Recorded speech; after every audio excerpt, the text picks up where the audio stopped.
The last time the Wampus Cats were on the field was 3 weeks ago tonight. How will Keith Fimple and his staff and players respond to the long midseason layoff?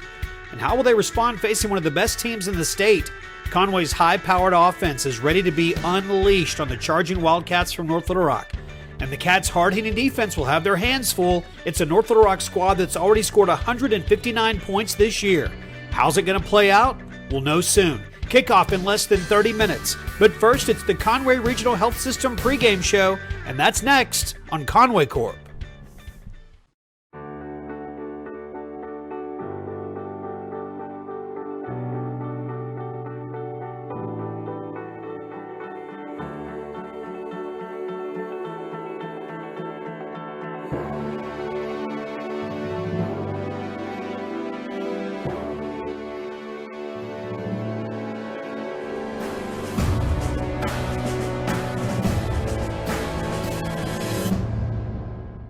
Hi, and welcome back to the Conway Regional Health System pregame show. I'm Jeff Matthews, joined by the voices of the Wampus Cats, Levi Gilbert and Tim Roach.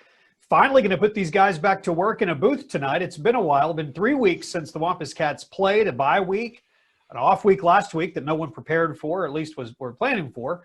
But now back at it tonight against North Little Rock. And Levi, let's talk to you first. I know Coach Fimple has kind of described this as almost feeling like what it must be like for a college team that's preparing for a bowl game when you have really extra time and what feels like, well, that doesn't feel like it. It is the middle of the season. How do you think the Cats are going to respond to that extra time off? Well, I mean, as of today, it's been 3 weeks since they've played a football game, and all indications, what we're hearing from coaches, and Tim's had a lot of good information from the coaching staff. Seems like they've had a really good week. And we heard that from Jamal Bethune last week as they were just continuing to prepare. So I think we're going to see a real, maybe Conway at its best yet this season, health-wise as well. You've got Manny Smith at 100%. I'm really excited, and hopefully they can get off to a really fast start.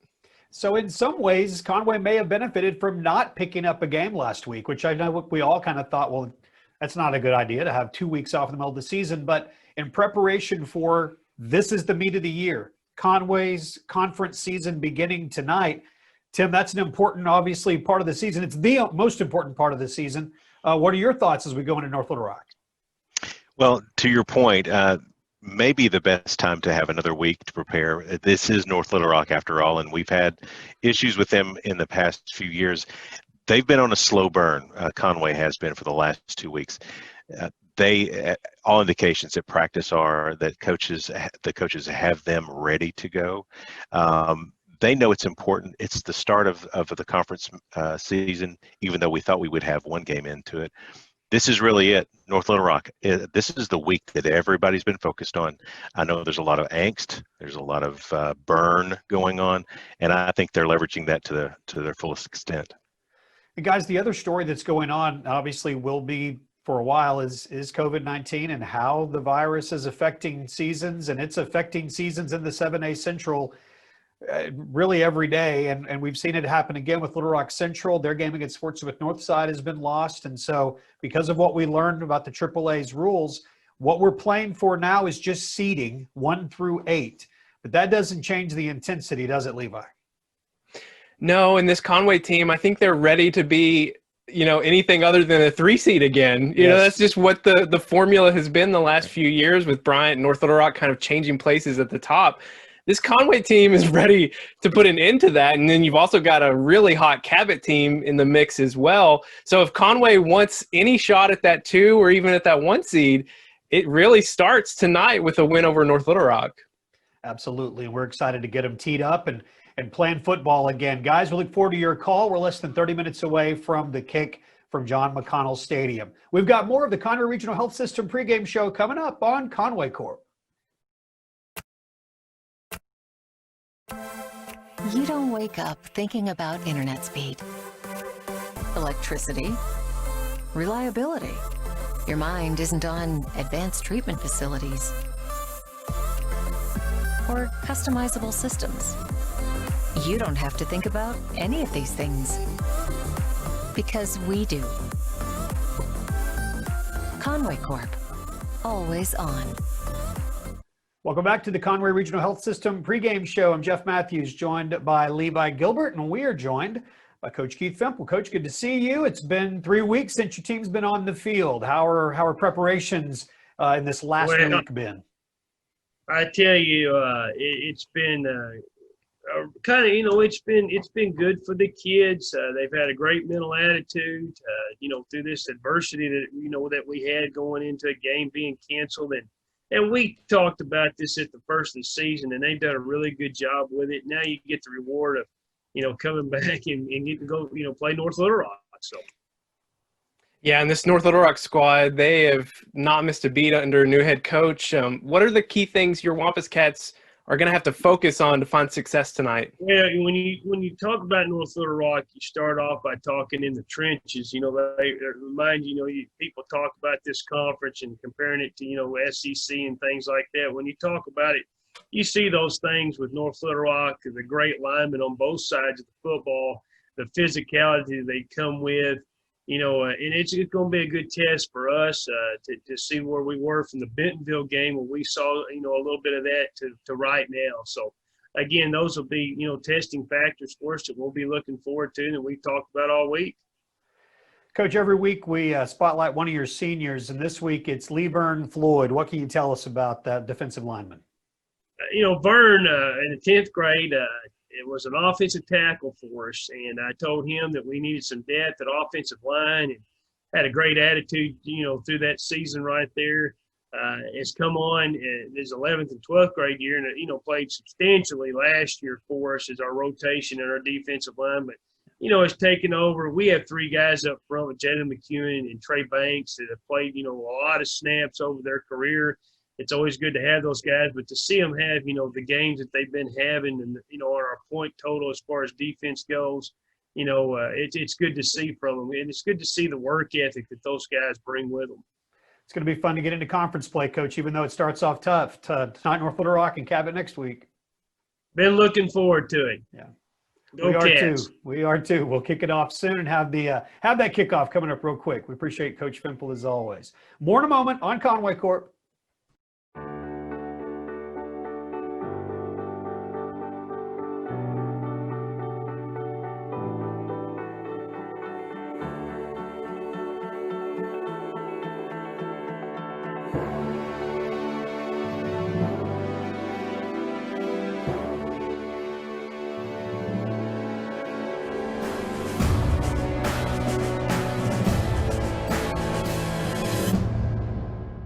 Hi, welcome back. It is the Conway Regional Health System pregame show. I'm Jeff Matthews. Levi Gilbert's with me as well, and we are joined by Vern Floyd, defensive lineman for the Wampus Cats. He is in our senior spotlight this week. Vern, it's been fun to watch you the last couple of years on the defensive line. There's been a lot of youth on the defensive side of the ball, but not up front. So what's it like to be a senior leader on a defense that has got some young kids behind you? It's pretty great having sophomores, juniors, playing backfield. It's pretty nice to get to talk to those guys. They talk to us during the game, good communication. That's good. Now, Vern, you've got a big matchup this week, and the defensive line is going to play a huge role in helping stop this North Little Rock ground game. What's been the focus for you guys getting ready for the Charging Wildcats this week? Making sure we're securing tackles. That's number one. Good communication. Make sure we're talking. Make sure we communicate everything we see. Just make sure we got eyes everywhere. Being focused. All right. And coming into the season, there were a lot of changes and new coaches and new schemes on offense, but the defensive side has kind of just kept plugging along. What's it like working with Coach Fimple and Coach Frazier, and what have you learned from those two over the last 3 years? It's great working with them, actually. There's great guys, good personalities. They like talking, fun, like to have fun at practice. It's all good. Communicate. It's all that. It's good. Vern, a couple of questions for you that I like to ask each senior. The first question is this. When you think about your first 2 years in the program, who was it that took you kind of under their wing and taught you what it was like to be a Wampus Cat? Oh, I'm going to have to say Coach Fimple because my first year, my first year, my first year, I didn't actually play defense. I was a deep snapper, JV. Really wasn't that great. I didn't really want to play because I was like, if I'm not good, like, there's no point. But then Coach Conway just kept me going. He made me practice deep snapping and all that. And then I made the switch to defense my junior year. And then Coach Frazier, he just took me in, taught me everything I need to know to be ready to play on Friday nights. So tell me about your earliest memories of playing organized football. When did you start?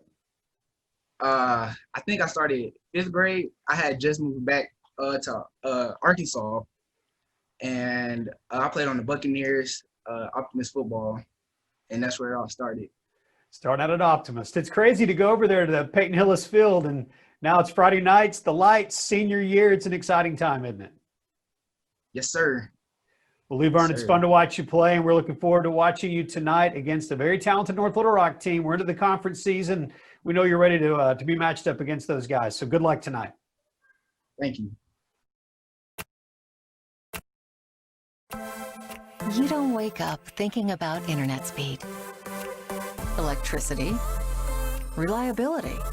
Your mind isn't on advanced treatment facilities or customizable systems. You don't have to think about any of these things because we do.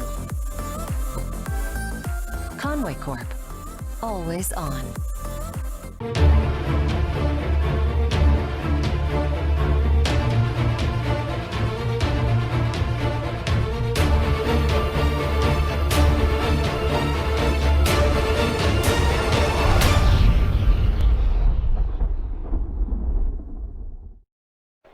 Hello and welcome back to John McConnell Stadium.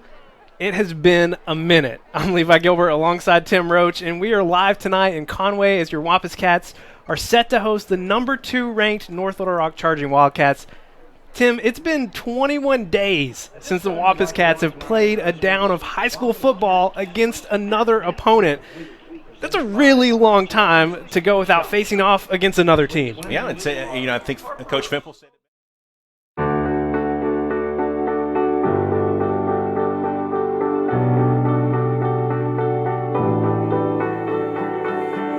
associated with the program is ready to go, and who better than to play North Little Rock?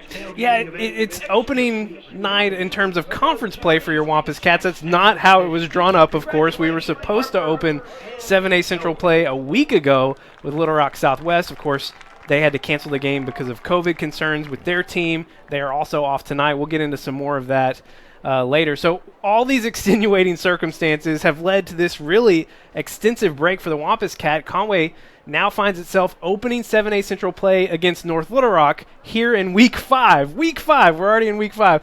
And it's a powerhouse opponent coming into John McConnell Stadium tonight. North Little Rock hasn't missed a beat under their new head coach, J.R. Eldridge. We'll talk more about his story and history as we go throughout the broadcast because he's got some credentials, we'll just say that. Yep. But he has these Charging Wildcats off to a 4-0 hot start, relying mostly offensively on this really powerful ground game. So, Tim, when you look at their schedule so far, though, it's kind of hard to tell just how dominant they've been because the 4 teams that they've played so far are a combined 3-12. So it's a little hard to judge what we're seeing with this North Little Rock team. Yeah, and the thing is North Little Rock is almost always good, and so you start off with that.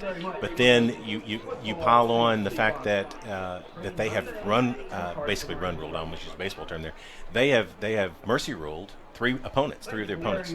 So they are tough. They're always going to be tough. They're always well coached. They have all the athletes. They have all that stuff.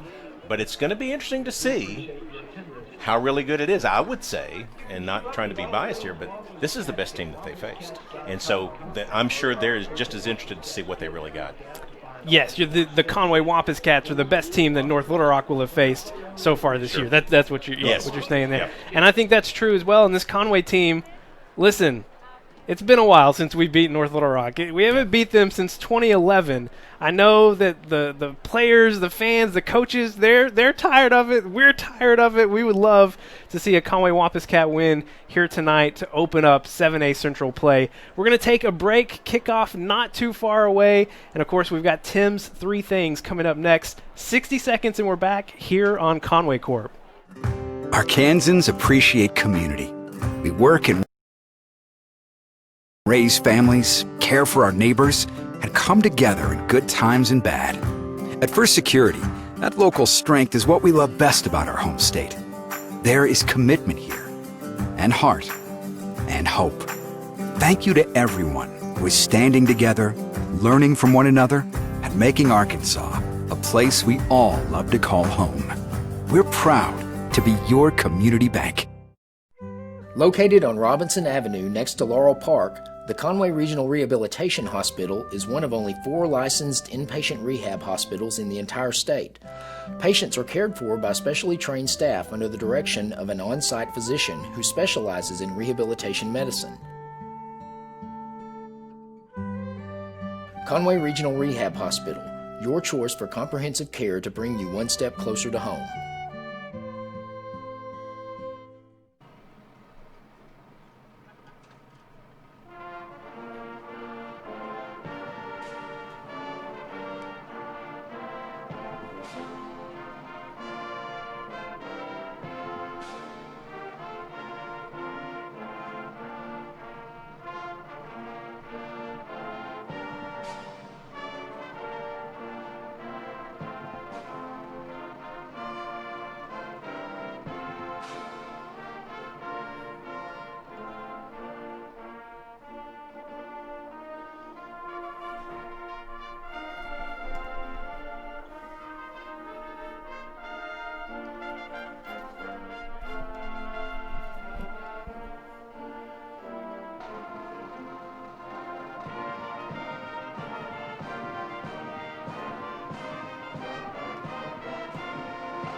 Back at John McConnell Stadium, that was your Conway Wampus Cat Band playing the national anthem here. And he's Tim Roach, I'm Levi Gilbert. It's the 7A Central opener tonight for your Conway Wampus Cats, taking on an undefeated North Little Rock squad, ranked number 2 in the overall rankings, according to the Arkansas Democrat Gazette, as well as ranked number 2 in the 7A. This Wildcat offense gets high rushing production from both the quarterback and running back positions. To counteract that tonight, it's all going to start up front for this Conway defense, and that transitions us perfectly into Tim's 3 Things to watch. Well, I will tell you that in the beginning of this game, we will know pretty quickly where things stand, because it's going to happen up on the front lines on both sides of the ball.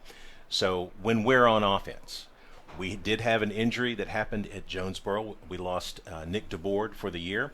And so he played right tackle. So we've had to make some adjustments there. And I think that what you'll see, and what we saw it in pregame as well, is that you're going to see Jaden Williams on the offensive line. He lines up sometimes as tight end previously, but now he's going to be playing left tackle. They're moving Tufu over to right tackle, so we're going to see some changes there.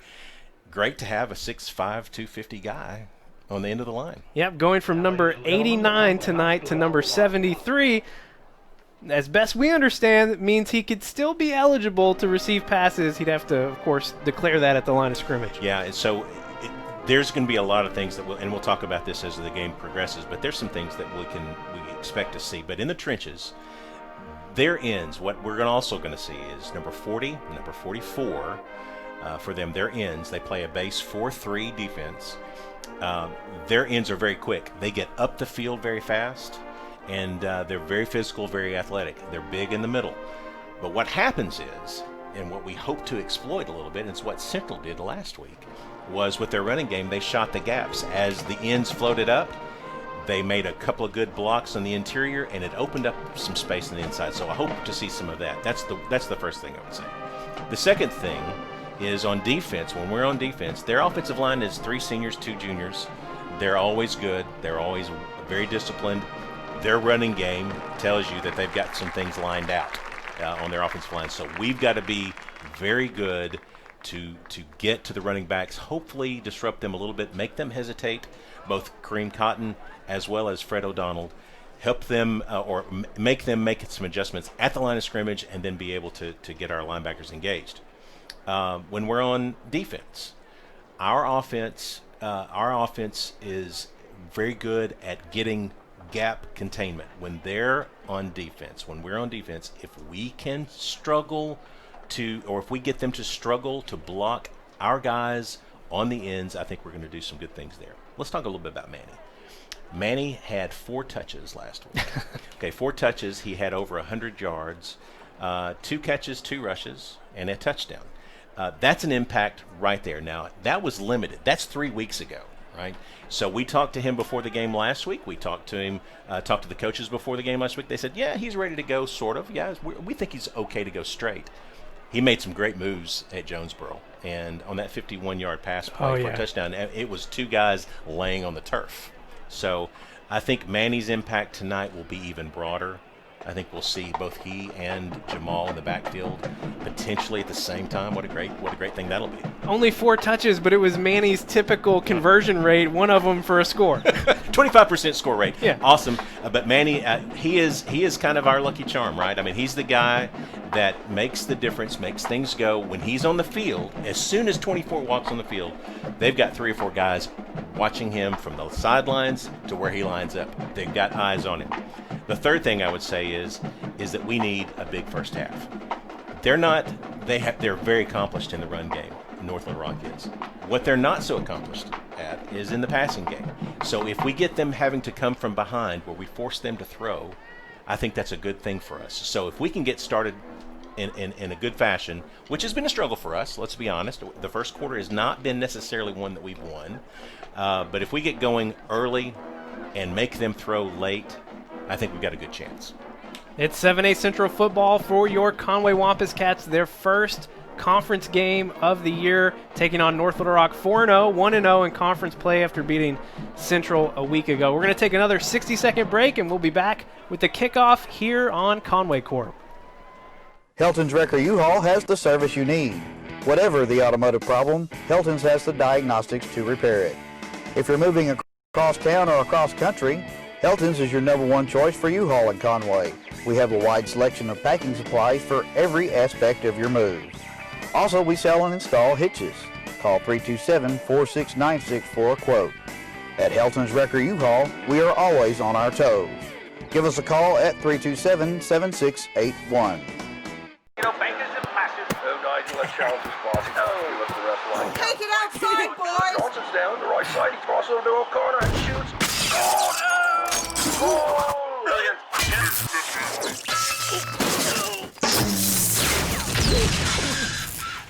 You didn't plan on a disaster, but you have a choice on who restores it. Choose the best. Tell your insurance provider you choose All Clean USA. Mom said take it outside. Back in Conway for your 7A Central opener between North Little Rock and your Conway Wampus Cats. We've said it a number of times, but it's just kind of crazy to believe. It's been 21 days since they have played a football game all the way back to September 11th down in Jonesboro, which turned out to be a great evening, especially that explosive second half for your Wampus Cats. But COVID-19 having an impact all across the state, continuing to have an impact on high school football this week. There are cancellations tonight in every classification, and there's more than one in a few. So the impact certainly being felt here in the 7A Central this week as well. Let's go ahead and take a look at the 7A Central schedule and standings for this week. Little Rock Central and Little Rock Southwest, both of their games canceled tonight, but Cabot, who was scheduled to play at Southwest, they were able to pick up another game, so it'll be a non-conference game for them. I think Collierville out of Tennessee. So yeah. they're going to have a fun night over there in Cabot. So only 2 7A Central games tonight, of course, this one being one of them, and then Bryant is at Little Rock Catholic down at War Memorial Stadium. So looking at the standings, you've got 3 teams 4-0 tonight. Of course, Cabot's game won't count towards the conference record, but Conway, North Little Rock, and Bryant very much playing for conference seeding tonight. Anything stand out from you at this point in the season? Well, the strength of our conference is one thing. If you look at the top, I mean, you expect Bryant, North Little Rock, Cabot, Conway to all be there. Northside looks good. Catholic actually has some really good, talented players. The strength of our conference is going to weigh heavy on how things play out in the playoffs, which, by the way, the playoffs is going to be an interesting thing because really I think everyone, this is how it works, everyone is eligible for the playoffs at this point. Yeah, we talked about it in our pregame section a week ago. Yes, that's right. We had a pregame, even though we didn't have a game. We did a little special pregame session when we had Eric Taylor from the Democrat Gazette. We talked about that. In case you haven't heard this, you're hearing this for the first time, because anytime a conference game is canceled in any classification, that means everyone in the conference is going to make the playoffs. So the playoffs are going to look a lot different this year. So you're really just playing for seeding, but now instead of 1 through 6, it's going to be 1 through 8. No bye week. No bye week for anybody. So it'll be as par for the course for 2020. Everything's been a little different this year, and it's going to be different in the playoffs as well, but we'll be bringing you all of that action. North Little Rock is going to receive here to start the first half. Conway, Bryce Bohannon, undefeated in coin tosses. Amazing at calling the coin toss. He has won every single one of them, and Conway is electing to defer again. And here come your Wampus Cats out onto the field, getting ready to take on the 4-0 North Little Rock Charging Wildcats. Conway coming off a big second half against Jonesboro. I say coming off. I don't know if you can still say that when it's 3 weeks later, but they've been riding that success into 2 weeks of what we've been hearing, really successful practices, getting ready for this game. I mean, you think about it every year, the past, 4 years at least, it's been Bryant and North Little Rock exchanging places in that 1 and 2 spot. And then it's been Conway at the 3 pretty consistently for the last 4 years. So Conway, if you're thinking, hey, we want to make that jump, we want to get to that next level, move up into that 2 or 1 spot, well, it has to start tonight with a win over North Little Rock. Well, this is the game, and not just because they've had a couple of weeks off one that they didn't expect and one that they did expect. This has been a focus for this team going into the season. North Little Rock has been preached day in and day out by Coach Fimple and the staff. They want this win. They need this win. And quite frankly, from all indications from the coaches, they truly believe. Not that maybe they didn't believe it before. I think that they have previous seasons. Hey, we've got a good chance to win here. They believe they can win this ball game. This is going to be a true 7A battle. I believed it a year ago at North Little Rock. Going into halftime, Conway was leading 7-0. I felt like, hey, this might be the year. Of course, that game didn't end the way we wanted it to in a 17-7 loss a year ago, almost exactly a year ago. Hopefully Conway can turn the tide tonight. Going to have a little targeted kick over there on the right side. Heard about some special teams things that they might try to do tonight. Freshman kicker Adrian Mejia putting it in a specific spot. North Little Rock's going to start at the 39. Yeah, they're very talented all over the field. North Little Rock is very fast, and their kick returners are the same thing. They returned a punt last week for a score that was called back due to a penalty, but they can score at any given moment. Wildcats under new head coach J.R. Eldridge going to have a new offensive scheme this year. First handoff going to be to the stud running back Fred O'Donnell. He's going to pick up 7 or 8. That's the play we have got to get a hold of. He's gashed right off of our right tackle, and now he's coming up a little bit hobbling. Yeah, coming up limping a little bit. You can see it there to the right of your screen. He is going to go out. That's going to bring in the backup, number 32, Aaron Sims, for North Little Rock, and he is struggling to get to the sidelines. Wow. Could be a big turn of events early. That could be a game changer right there, right out of the gate. Wow, it's too bad. Sims is going to be a guy that is going to catch the ball out of the backfield, by the way. You see him more in passing situations. 2nd and 3. They're going to bring a receiver in motion, hand it off, and he is stopped in the backfield quickly. Maurice Freeman came up and made a great stop. Didn't go anywhere. He literally turned on the line of scrimmage. That's back in the old Pee Wee days. You just don't move from that spot. Did a great job of reading the jet. No gain on the play. Bring up 3rd and 3 for North Little Rock. Number 88 coming in for the Charging Wildcats, Rashawn Simmons. Scored 3 times against the JV team a couple weeks ago. A name you're familiar with. Yeah. Cotton's going to hand it off to Simmons, the backup. He's going to pick up a 1st down, or Sims. Yeah, still working the left side of our defensive line, the right side of their offensive line. That's been kind of our, in the early parts of the game, that's been our struggle is catching it right there on that end.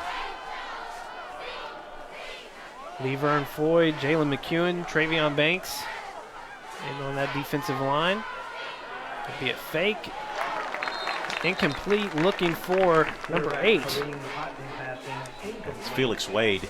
He's the one that had the punt return last week for a touchdown that was called back really fast, good in the open field. Glad that he did not make a connection there.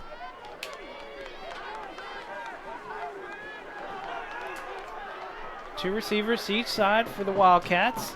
Green Cotton's going to look to his left, trying to go over the middle, and it's going to be deflected right at the end by Troy Wiseman. Great play by Troy. Had his guy locked up. No real chance for that to be a completion when you've got a cornerback that's right in your grill. Really good move by Troy Wiseman there. 3rd and 10 coming up.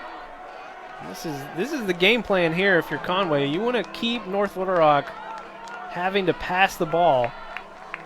They're going to hand off to Sims again, and it's going to get close to a 1st down as that whole line is trying to push him forward. He's going to be short. Call it by a yard. Yeah, that's too much on 3rd and 10 with a running play. I mean, you want them throwing the ball, but their strength is running the ball, and they basically ran in the same spot that they've had success for a couple of times already. That's just too much on a 3rd down and 10. We'll bring up 4th and 1 at the 37-yard line. North Little Rock going quickly to the line. They'll go under center. And they're going to toss it to Sims, and he is going to get through the line, and he is going to score on a 37-yard run. He was met at the line and found a hole to squeak through. It's going to be an early score for these Charging Wildcats, 6-0. That's a little bit of the trouble on 4th and 1 plays. You really bunch the line of scrimmage, and if you're able to pop that first line, a lot of times there's nobody there, and that's the case there. Liam Selhorst coming in for the extra point for North Little Rock. Short snap. They recover. It's going to be up and good. 7-0. 9:43 remaining here in the 1st quarter. 30 seconds, and we're back on Conway Corp. Education is all about vision. It requires commitment, investment. So we pour ourselves into Conway students and teachers, schools, and scholarships. A brighter future? Now that's powerful. Conway Corp. Always on.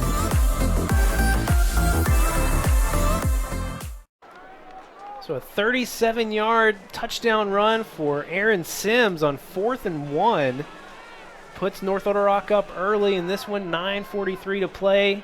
The Wildcats leading 7-0. Tough starts for the Wampus Cats. This is kind of a trend for us. It's almost like it takes a little bit of a shot to get us going. Hopefully we can bounce back. I think this offense is lined up and ready to go. Bryant's on the board quickly at Catholic, 7-0 on that one. We'll be keeping an eye on that score throughout the evening. Selhorst handles pretty much all the kicking duties for this North Little Rock squad. He will kick it deep to Bryce Bohannon. Bryce is going to get a chance to return this one. He is met by a number of Wildcats right in the middle. Take over around the 18, or no, 14. Tackled by Ricky Reed and Jordan Owen. That's North Little Rock. They don't mess around on special teams. They have a lot of their starters out there, as do most of the schools for sure. But their starters are really good, really fast. I was trying to give Bryce a lot more forward momentum than he got. He's going to be. That's not necessarily a great spot. Starting at the 11. Yeah. Conway offense, 3 receivers out to the far side for Ben Weiss. Jamal Bethune in the backfield. We mentioned number 73, Jaden Williams, starting at left tackle now for the Wampus Cats. Bethune gets it out to Wes Boudreau. He's got to make a move. Set up the screen for him. It's going to be a gain of about 6. West has become really a weapon with that quick slant and hitch. Conway quickly back up to the line. They'll hand off to Jamal Bethune. Looking over on the right side. Jamal Bethune carries across the 20. Looks like he got gain of 2. It's going to be close to that first down marker. They are going to give it to him. Conway first down. They're already lined up and ready to go. Weiss under center. I think they thought that they were having to. I think they thought it was short. Yeah. They were going up quickly to convert there. A little miscommunication between the coaching staff and the referees there. So give it a gain of 2 for Weiss. They're going to flip trips over to the near side. Manny Smith in the backfield now. Bryce Bohannon out to the far side. They're going to look for Bryce on the quick slant, and he has got an opening. Another foot race for Bryce Bohannon. One man to beat, and he is going to do it. 77-yard score for Bryce Bohannon. And the greatest thing I can say is no flags. That is the way you answer a North Little Rock score with that kind of play. Bryce Bohannon, your main guy in the receiving corps, taking a simple in route and taking it the distance. What a great play. What a great throw by Ben Weiss. Bryce coming into the game with just 1 receiving touchdown. It happened at Jonesboro, that 61-yard score. Well, he's beat it here in the first quarter. 77-yard touchdown for the senior. Adrian Mejia in for the extra point. Good clean snap. Point is up. It is good. 7-7. Right. 8:30 to go here in the first quarter. Conway answers back quickly. 30-second break, and we're back on Conway Corp. From day one, Centennial has been there for the people of Conway, the people that teach us, protect us, guide us, and work to make Conway better every day. That's why we've donated over $5 million to local organizations and causes, and we have the same commitment to serving you for life's milestones and everyday moments. Centennial Bank, proud to call Conway and Faulkner County home. Back in Conway, and these Wampus Cats have got Tim and Levi excited here in the booth. Yes. A lot of chatter going on in here. It's Bryce been 3 Bohannon. weeks. It's been 3 weeks, and still yet Bryce Bohannon is still the same Bryce Bohannon. Well, listen, we tried really hard. When I say we, I had nothing to do with it, but Coach Fimple tried so hard a week ago to get someone to come down to Conway and have a fill-in game. Because, hey, these kids, they all need reps. New offense. We've talked about it all year. You know who else needs reps? These guys. We're new, too. We need our reps as well. So good to be back after a 3-week detour. Absolutely. Another targeted kick from Mejia over on that right side near the 30. It's going to be taken out to the 40. Things are getting a little chippy out there. That's not uncommon between these two foes. They line it up every year and just kind of go at it. And even when some of the games have gotten out of hand, it's still competitive down in the trenches for sure. We talked about it in the pregame. Conway hasn't beaten North Little Rock since 2011. Then there was a pretty big gap. They didn't play him again until 2016. But every year since then, it's been a one-sided affair. Wampus Cats want to turn things around tonight here in Conway. Sims still in. The backup running back getting the start now is O'Donnell went out on the first play of the first series for the Charging Wildcats, and Sims has looked good so far. Gain of 5 out to the right side. That 5-yard gain is actually a little bit better than what we've been allowing, so maybe trying to short up over there on that side.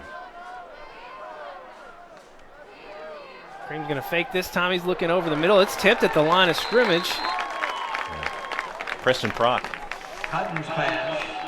is, he's a big sophomore. We've talked a lot about Preston Prock, but when he's off on the edge and he gets a little bit of freedom, he's such an instinctive player. He knows exactly what's going on as he sees it develop. Made a great jump there to knock the ball down. Prock 18 tackles, 1 sack, 1 fumble recovery coming into tonight's action. Those instincts have proven well. Quick out to the right side, and North Little Rock's going to pick up a first down. Hard hit out of bounds at 32. Garrett Sanders as well as Ashton Waller came and cleaned it up. So, again, yeah, you hate the first down there. Pretty good coverage, good throw. That was a good throw, and but a message on the tackle for sure. North Little Rock going in a slightly bigger set here. Sims right up the middle, gashing this Conway defense for another gain of 6. They haven't really changed the game plan from what they would have gotten from Fred O'Donnell. So he's just basically taking it right off tackle. What we've got to do is we've got to fill in the gaps with our linebackers. Now that's going to expose some things over the middle. We've got to be careful about that. But looks like we need to get some hats into the gaps. 2nd and 4. Cotton's going to look deep to the right side, and he has got a Charging Wildcat open, but overthrows him just a hair. Cotton passing.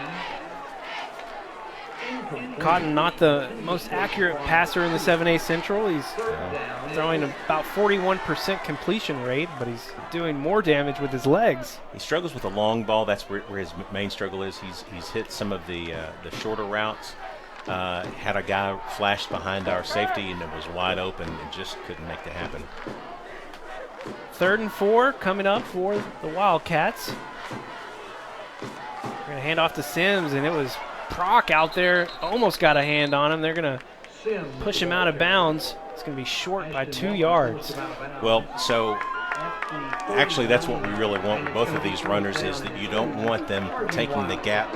You'd like to see them bounce outside, get a little hesitation and go outside. We've got some good speed on the outside. Preston Prock almost got there in time, but he extended it out far enough to allow our guy to come up and make a play, keep it short on 3rd down. 4th and 2, another 4th down situation for this Conway defense. Kareem Cotton's going to keep it to the right side, makes a quick cut. He's going to pick up that first down. Gains to the 35. Looks like the ball might have come out, but they're going to say he was down before it did. He's a dangerous runner. I mean, when you look at the stats on him, he has more yards rushing than passing, and more touchdowns rushing than he does passing. So he is, with Donald out at this point, even though Sims is having some good success, he's a guy that you're going to have to keep an eye on. That last rush, Cotton coming in now over 400 yards rushing on the game. Another handoff to Sims. He's taken down for a short gain on that right side. Better play by interior defense there. I'm not sure if that was 90 or 91, but they actually made a good play behind the line of scrimmage, and it just leaned forward just a little bit. 2nd and 7. North Little Rock will put 3 receivers to the near side. They're going to hand off. Nope. Kareem Cotton's going to keep it. Keeps the football. He is making some Wampus Cats miss. He's going to pick up another first down. He's still on his feet. Dangerous in the open field. Is very instinctive. We were talking about it before the game. He lines up defenders that have a good angle on him, and it's like he's working the mathematical problem when he's running. He beats the angles. He knows where they're going to go, and he makes it happen. He's a very instinctive runner. Helms and Bell out to the far side. They're going to hand off to Sims again. He is tripped up. Number 96. Trey Banks. Yeah, and I think that's who made the play earlier to keep him to a short gain. So it's a couple of plays now, even though they're driving. He's made a couple of plays that's at least ahead of the sticks at this point. We saw Jaden Williams play some defensive line At Jonesboro may be more limited tonight now that he's starting at the left tackle. Kareem Cotton going to keep it again over on that left side. Spin move, and he is wrapped up by Garrett Sanders. It's almost like when they know they need yards, they're going to let Kareem Cotton have it. This is a little bit like Bentonville game as well as the Jonesboro game. When they really need something to happen, they just leave it in the quarterback's hands and he tries to make something happen. Two receivers to each side for Cotton. Sims slightly behind him to his left. They're going to look to the sideline and get the call. They're going to need to hurry. Play clock down to 2, and they're going to have to call a timeout, and they will. 3rd and 4 coming up for North Little Rock. We'll have it after this timeout. 30 seconds, and we're back on Conway Corp. You're watching Conway Corp, Channel 5 and 585. Conway's source for local community programming. Here you'll find the Wampus Cats, Conway City Council. Here and there featuring local events. Burn and breathe that will get your heart rate up and down. Find new adventures on a wave for a day or grab your sketch pad and draw with Mr. Foy's easel. Plus, learn more about Conway Corp's story. We're creating original programming with Conway in mind on Conway Corp, Channel 5 and 585. Back in Conway, big 3rd down coming up for the charging Wildcats.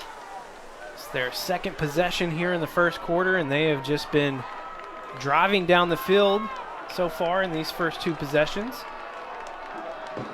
See if this Conway defense can come up with a stop here.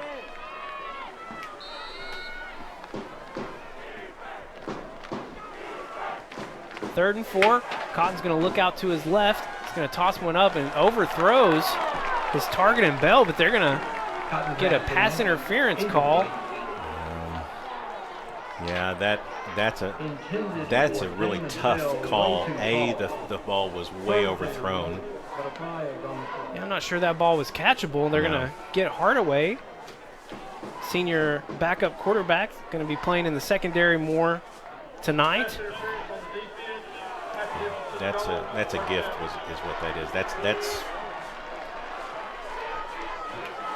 not necessarily the best call in the world, but again, you've got to overcome those. It's a judgment call, but wow. Tough break there for your Wampus Cats. Going to set up 1st and goal from the 7. They're going to hand off to Sims, and he's met right at that line of scrimmage with Levern Floyd. Levern in our spotlight this week really did a good job of coming off of his block, shed him right at the line of scrimmage, made a good tackle, good firm tackle. Under 4:20 to play here in the 1st quarter. 3 receivers to the right. They're going to hand off to Sims again. He's going to try and bounce it out to the right. He's tripped up right around the 4-yard line. That looked like that had trouble written all over it. There was some space out there, and we really actually closed the gap pretty well to hold him to that. So 3rd and goal from about the 5 that's a good spot to be in, actually.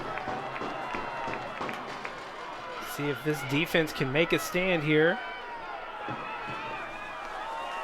North Little Rock, they hurry up to the line, but then they take their time getting the call in. They're going to hand off to Sims again, trying to get out to the right.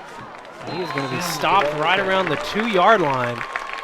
Going to bring up 4th down, so the Wildcats have a decision to make here.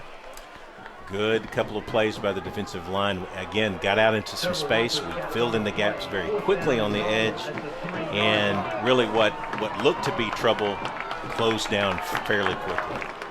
So it's going to be 4th down from the 3. They're going to keep their offense on the field. Cotton's going to keep it himself. He's trying to get in there, and he is stopped right before the goal line. No, they're going to say he got in. That is a really close call to make. Whoa.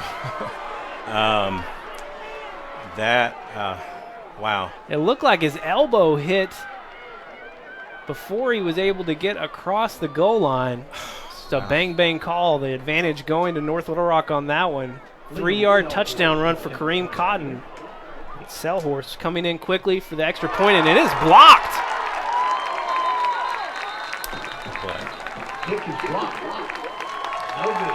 Good special teams play there. Got in on a really good kicker and made a stop. That could be a big point. Wampus Cats coming up with a big play on special teams after a call didn't go their way for the score. 13-7, North Little Rock leading here with 3:01 to go in the first quarter. We'll go ahead and keep it here. It's been an intense first 9 minutes of football. Everybody's involved, including the guys in stripes. But again, you're going to have to overcome calls that are marginal. You're going to have to overcome calls that seem to don't go your way. And what can you do emotionally about that to respond? And it looks like, even though that play didn't go our way, we really held them well inside the 5, forced them into a 4th and goal. They caught the break on the run for the score, but then the special teams turns around and knocks the point off the board. I may have missed this on our first kickoff return, but Manny Smith is joining Bryce Bohannon on the return team tonight. Wow. So you got 2 powerful, quick weapons. Pick your poison there. Yeah, that's a tough choice. If I'm Selhorst, I don't know who I want to kick it to.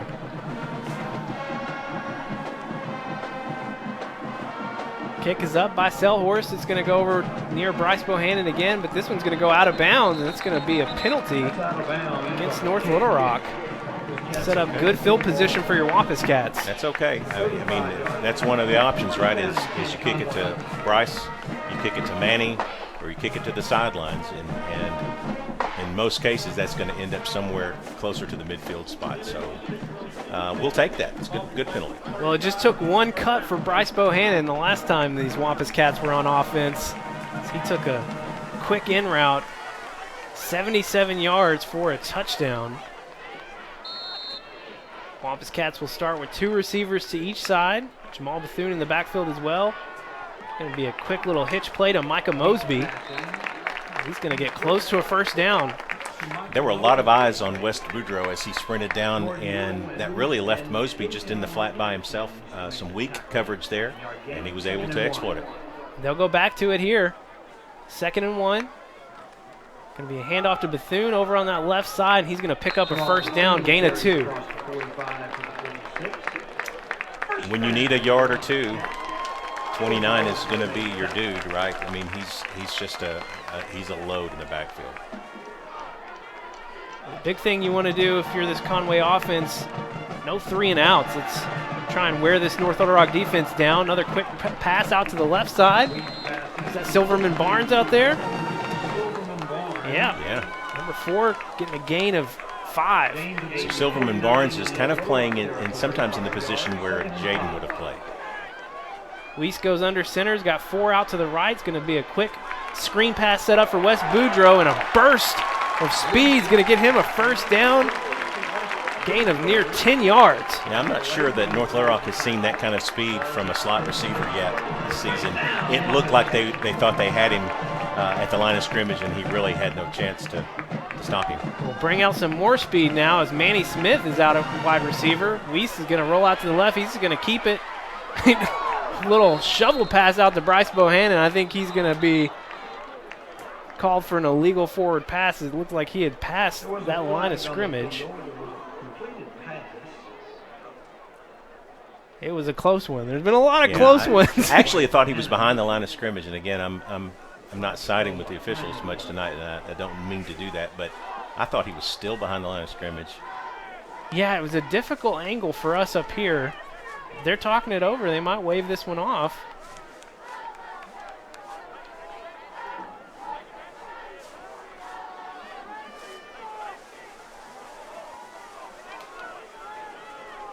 So we wait for the call. Oh, they're calling an eligible downfield. Okay. So all right. 2 penalties on that one. Well, when you get out in space, it's easier to make the call. So at least I'm glad they didn't call it beyond the line of scrimmage because I thought he was short. But they took the hold, so 1st and 20. 1st and 20 coming up for the Wampus Cats. 3 receivers to the near side over here for Weiss, and they're going to get 5 yards back quickly. They draw number 61, Tarek Smith, offsides. Easy way to get 5 of it back without really doing anything. So good hard count by Weiss there. That's a good, easy 5 yards, and he's coming off the field. Coach is not real happy. Silverman Barnes, Wes Boudreaux, Micah Mosby, Bryce Bohannon, and Manny Smith. The weapons available for Ben Weiss. They're going to hand off to Manny. He almost got caught in the backfield. He's able to bounce it out to the left, pick up a gain of 2. Good to see Manny in the backfield. We've not seen him in the backfield much at all. It's been normally out wide. So good to see him in his normal position. 90 seconds left to play here in the first quarter. Trips right for Conway. Ben Weiss is going to look to that right side, setting up a screen pass over to Manny Smith in the left side, and he's got a lot of room. He's going to pick up a first down for Conway. So after 1st and 20, Conway's able to pick it all back up in a couple plays. So you see Manny being elusive, and that's always good. That's Manny's game plan. But he actually trucked number 6 as he was getting deep into the secondary. Manny's going to limp off the field a little bit there. Ben Weiss finding Wes Boudreaux over the middle on a quick in route. He's going to have another first down. Well, if West can stay healthy, and that's been kind of the thing with him, if he can stay healthy, he is an absolute weapon in the slot. These Wampus Cats moving as fast as I've ever seen them. Bryce Bohannon quick in again for his 2nd score of the night. Bryce Bohannon, touchdown. Got a flag in the backfield, unfortunately. Let's see what we call it. He's walked a long way up. Yeah, flag on the field. See it right at midfield around the 15-yard line. Special teams is not coming off the field. Personal foul roughing the passer. All right. Yeah. That'll be assessed on the kickoff, I assume. Yep. All right. So that'll be even better for the Wampus Cats after this PAT. Conway blocked a PAT for North Little Rock earlier. We're going to draw North Little Rock offside. And in high school football, for those of you who are, maybe catching some of this for the first time in high school level, offsides is a dead ball penalty. If they're offsides, there is no continuation of the play, even on special teams. So you could line up, kick the ball, and they're offsides and make it, you still got to re-kick. Yeah, we saw that. It was in the Jonesboro game, I think. Yeah, that's right. Adrian Mejia has been perfect on the year on PATs. And that will continue here. He puts up the Wampus Cats 14-13 over North Little Rock with a minute to play in the first quarter. 30 seconds, and we're back on Conway Corp. Community is everywhere. Banking where you are, when you need it. On any device. At home. And wherever you play. We're committed to offering excellent service, competitive rates, and convenience in each of our 27 locations and beyond. Visit our website and discover how we can help your community at First Community Bank, where community is everything. Well, Tim, it doesn't look like this Conway Wampus Cat team hasn't played a game in 3 weeks. They have looked pretty sharp, especially on offense here in this first quarter. Well, we talked, and you talked about it just during that drive. They're playing fast. They're making first downs. They're keeping North Little Rock on their heels a little bit, and they've shown with the offenses running at the rate that they run that if they get a little bit tired, that things get a little bit sloppy. So keep pressing that edge, keep pressing that time, and get those first downs, and I think we're going to be okay. Conway will kick off from the 45 here. The personal foul penalty, roughing the passer on the touchdown pass to Bryce Bohannon being assessed here on the kickoff.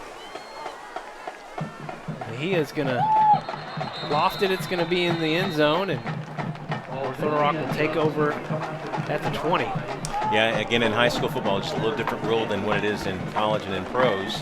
If the ball goes into the end zone, it's a dead ball at that point, so they get it at first and 10 at the 20. Another difference, is it's the 20 and not the 25, like you see in the pros now. Is that how it is in college as well? Now, at college, I think you come out to the 25. Okay. Well, North Little Rock has had no trouble moving the ball. Their starting running back, Fred O'Donnell, went out the very first play, and from what I've seen, he's still just sitting over there on the sidelines. I think he may be on crutches now. He is. So I don't expect to see him back in tonight. Sims has been a valuable backup. He came into the game with 200 yards rushing himself, so it's not like he's not seeing the field, but he's going to have to pick up the load tonight. He's a quality backup. And for O'Donnell, it looks like his ankle is wrapped, so good news is it's not his knee.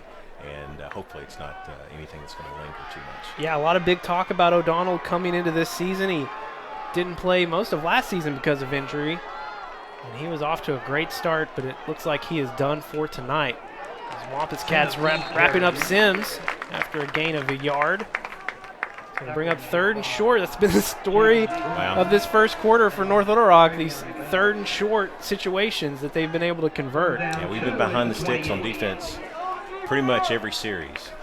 That may be the final play of the first quarter. We're down to 5 seconds here at John McConnell Stadium, and that will be your final score. So 14-13, Conway leading North Little Rock after one 30-second break, and we're back on Conway Corp. Attention please, the news conference will start in mere moments. Hi, welcome, good day. I know you have lots of questions about the mysteries surrounding the new Ford Bronco. We have questions. Over here. I know you're excited about the new Ford Bronco. The simple answer is Smith Ford is here to help you order and build your new 2021 Ford Bronco. Come experience Smith Ford's family customer service in Conway, exit 127, right off of I-40. Back at John McConnell Stadium, Conway leads 14-13. At Conway Corp, we believe in providing the very best services for you and your family. That's why Conway Corp offers a home security and home automation service. With it, you get the reliability and peace of mind of a home security system backed by a local team you know and trust. Learn more at conwaycorp.com. So 3rd and short coming up for North Little Rock as we start the second quarter of action. Pretty balanced first quarter in terms of stats. Both teams with 7 first downs, and they're both playing to the strengths. Could be another handoff to Sims. Tried to meet him on that near side over here as Ashton Waller came up from the secondary, but he's going to pick up another first down. Yeah, not a lot of yards there, but they didn't really need much. So the game plan now should be let's get them 3rd and long and make them have to throw the ball and hopefully get some success getting them off the field.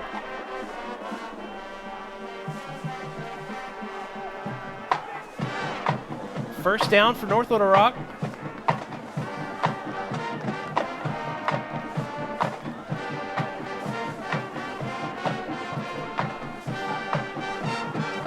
Another handoff to Sims, and he is wrapped up in the backfield by Jalen McEwen.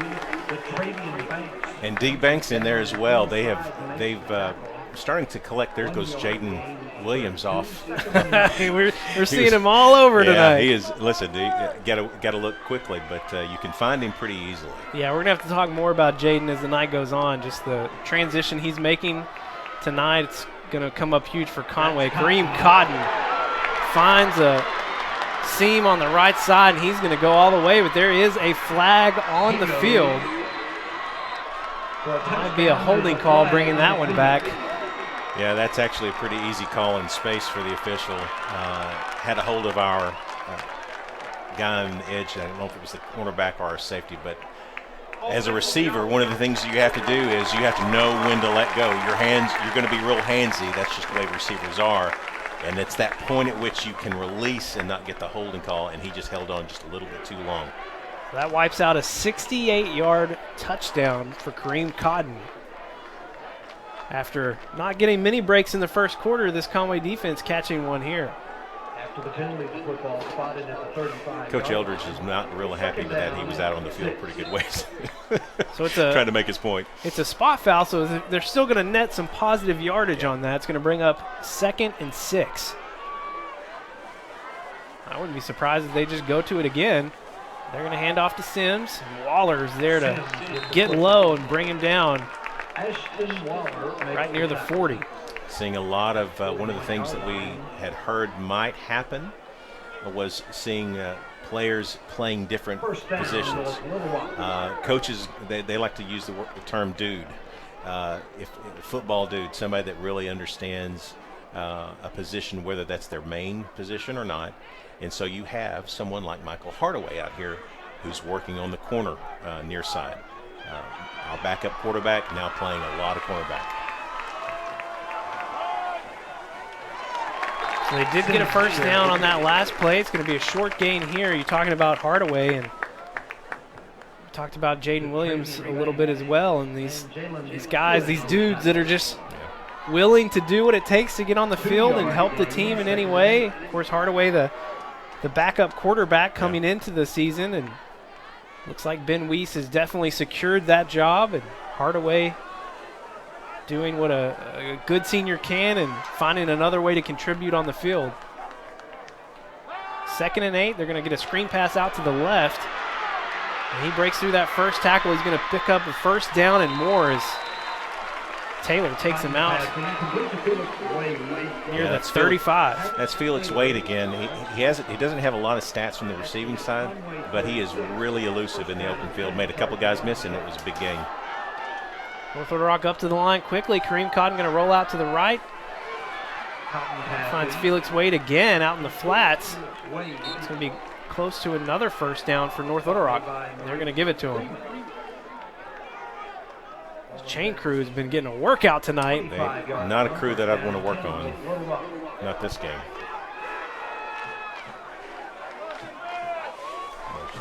Another handoff to Sims on that right side. He's got blockers leading the way, and another big gain of 9. They actually caught a break there. Their slot receiver on the top side of the field was not set yet. It was actually still moving at the snap of the ball, so they do pitch a break there. 2nd down and a yard at the 16. 8:50 to go here in the first half. It's going to be trips left for Kareem Cotton. He's going to look over there quickly. Finds Wade again. It's brought down quickly by Jaden Robinson. Jaden Robinson, Maurice Freeman both in there to break that up. That's actually a pretty good move by the coaches and by the players to make an in-series adjustment for this quick hitch. Now they're starting to see it, starting to fly up now. You got to be careful now of Kareem Cotton tucking in and running it. Robinson leads the Wampus Cats with 3 sacks on the season. 3rd and short. Cotton's going to keep himself over on the left side. He's going to get enough. Cotton carries. Yeah. Again, you've got to have a few yards. You're going to put it just like they did at the goal line on 4th and goal. First down. Leave it in Kareem Cotton's hands and hoping he can make at least what's needed. 1st and 10 coming up from the 12.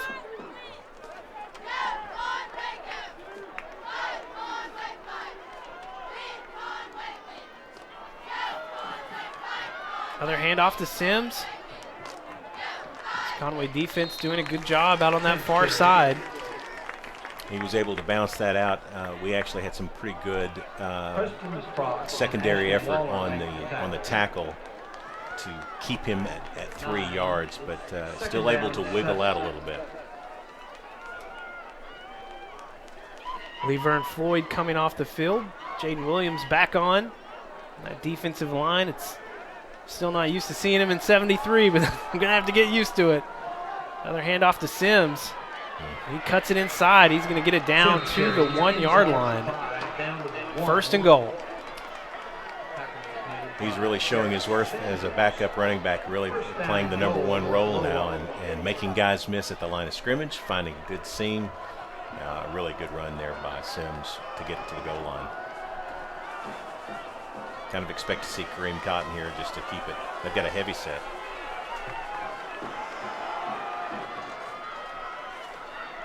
That was actually Bell taking the snap there. That was going to be a fumble on the field. Wow. Still not sure of the call exactly. Our near official called it Conway's ball. Marking it at the 1. That is going to be the call. Looks like Jalen McEwen. Fantastic. What a play for this Conway defense. Yeah, so they basically ran kind of like our version of the Cheetah. Brought in the backup quarterback, Bell. He got nailed right at the goal line. Ball came loose. We pounced on it. Now we're backed up, but that's a better spot to be in. Jabal Methune in the backfield. It's going to be trips to the right for Ben Weiss. And they're going to pass. They're going to throw one up for Bryce Bohannon and just let him a little too far. There's a little bit of Mark Kelly influence on your offense right there. Right? I mean, so it's first and goal from your own, inside your own 1. Let's throw it long. They got Manny Smith back in now. Yeah, Manny Smith in the backfield. Now they'll look for that call. Play clock down to 12. Gonna roll out to the right, and that is not going to end well. I think the ball might have come out. They run a screen pass in the end zone. It's going to end up being a safety. I was concerned it was about to be 6. I thought the ball might have come out there at the end. Yeah, that's you've really got to have across-the-board execution if you're going to throw the ball into your own end zone to come out with it. So difficult play to execute. Just didn't make it happen there. Wampus Cats failing to take advantage of a huge turnover, pinned in their own end zone. They come out and pass the ball on 2 consecutive plays. Screen pass on that last one and get caught for a safety. That's going to give North Little Rock a 15-14 lead. Well, your offense was put in a difficult position, but your defense made it happen. So, you trade off really 6 or 7 points for 2 there. Unfortunately, you got to turn around and give the ball back to North Little Rock. But still a good defensive stand by our defense. Offense has to make some things happen when their backs are up against the wall. And a good learning opportunity there. Yeah, that's the most demoralizing part of it, is that they get the 2 points, but then you got to kick it to them. You got to give them the ball back. So, yeah. And unfortunately, we have to play by the rules of football. I don't want to. After, the only stop your defense has gotten here in the first half. Yeah. But here's the thing, though, Levi. So, yes, they get 2 points. Yes, they were driving the ball, but we created a turnover. And so that is a step forward for this defense, right? So you actually made something happen at the goal line.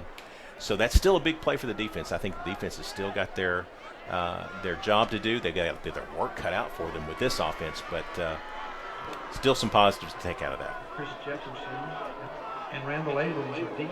It's going to bring in Waller to punt the ball away after this safety. And they collected near the 35. North Little Rock's going to have great field position here. Waller ends up coming up and making the play. North Little Rock's going to take over at the 30.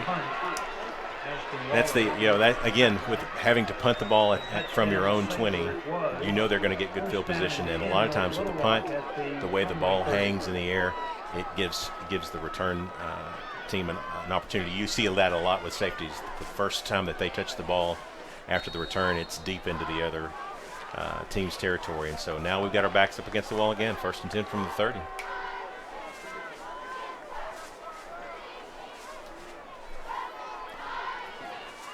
Aaron Sims, the backup turned new number 1 for this Wildcat rush attack.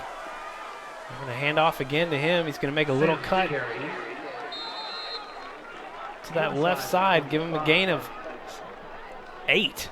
Yeah, too much on the first down play. They are really working us over on our defensive line side. 2nd down, 3. 2nd and 3. Another handoff to Sims, this time to the right. This gets a stiff arm, and he's going to take it into the end zone. 23-yard rush for Sims. Extends the lead for North Little Rock. Well, our defense did not do a good job there of containing on the outside. Didn't wrap up well. Again, this is a really good back. I know he's the backup, but he's a really talented back. And we just did not cover the edge like we should have. 21-14, so the points starts to work itself out again after the safety. Last PAT was blocked by this Conway defense. Another off snap, but they're going to get that one down and up and good. 22-14. Your Wampus Cats trail with 6:05 remaining here in the first half. 30-second break, and we're back on Conway Corp. When you're looking for a new home in Conway, why not call on someone who knows the city better than anyone? Velda Luters with Coldwell Banker RPM Group.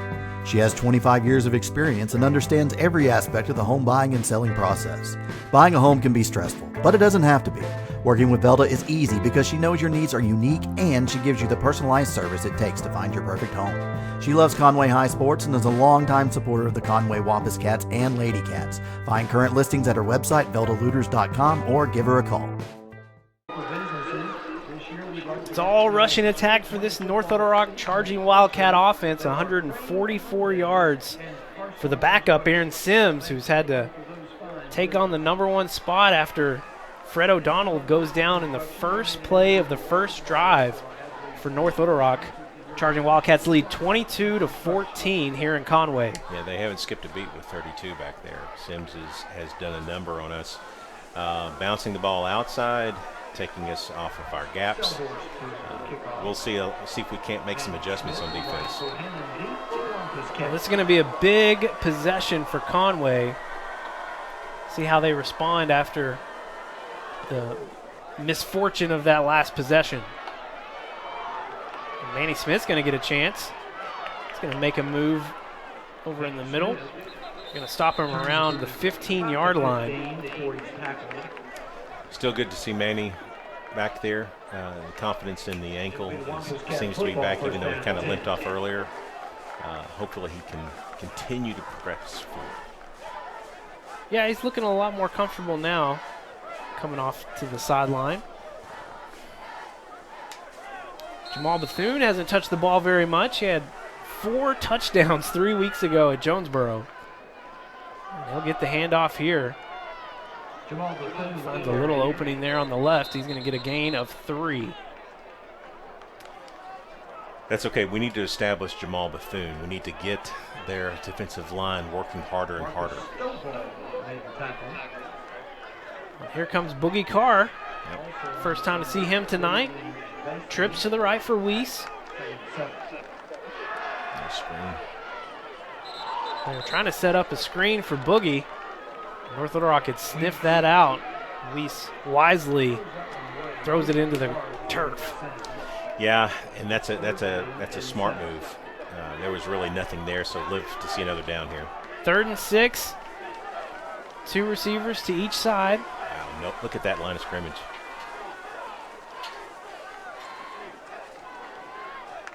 If they can give Weiss time, he can find somebody.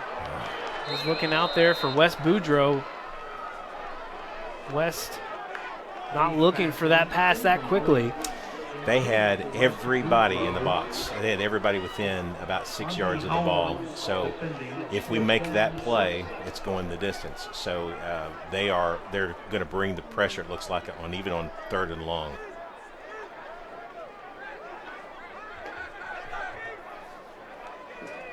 Going to bring in the punt team.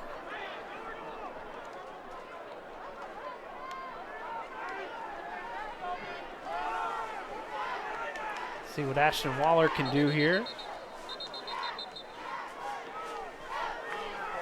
Yeah, I think they only had about 9. 9 goes 1, 2, 3, 4, 6, 7, 8. They had 9 players, so they need the normal punt team is 11. That's a second timeout that North Little Rock's going to have to burn here. And we will take it with them. 30 seconds, and we're back here on Conway Corp. Education is all about vision. It requires commitment, investment. So we pour ourselves into Conway students and teachers, schools, and scholarships. A brighter future? Now that's powerful. Conway Corp. Always on.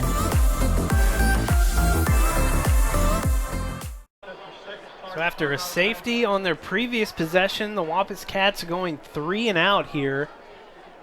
Unable to answer back to North Little Rock, trailing 22-14. 5:24 to go, and the Wampus Cats are going to punt it back to North Little Rock.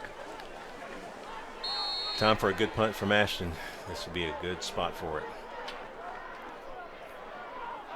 You need one. You got Williams. That's offsides. That'll help. Going to get a little bit of it back.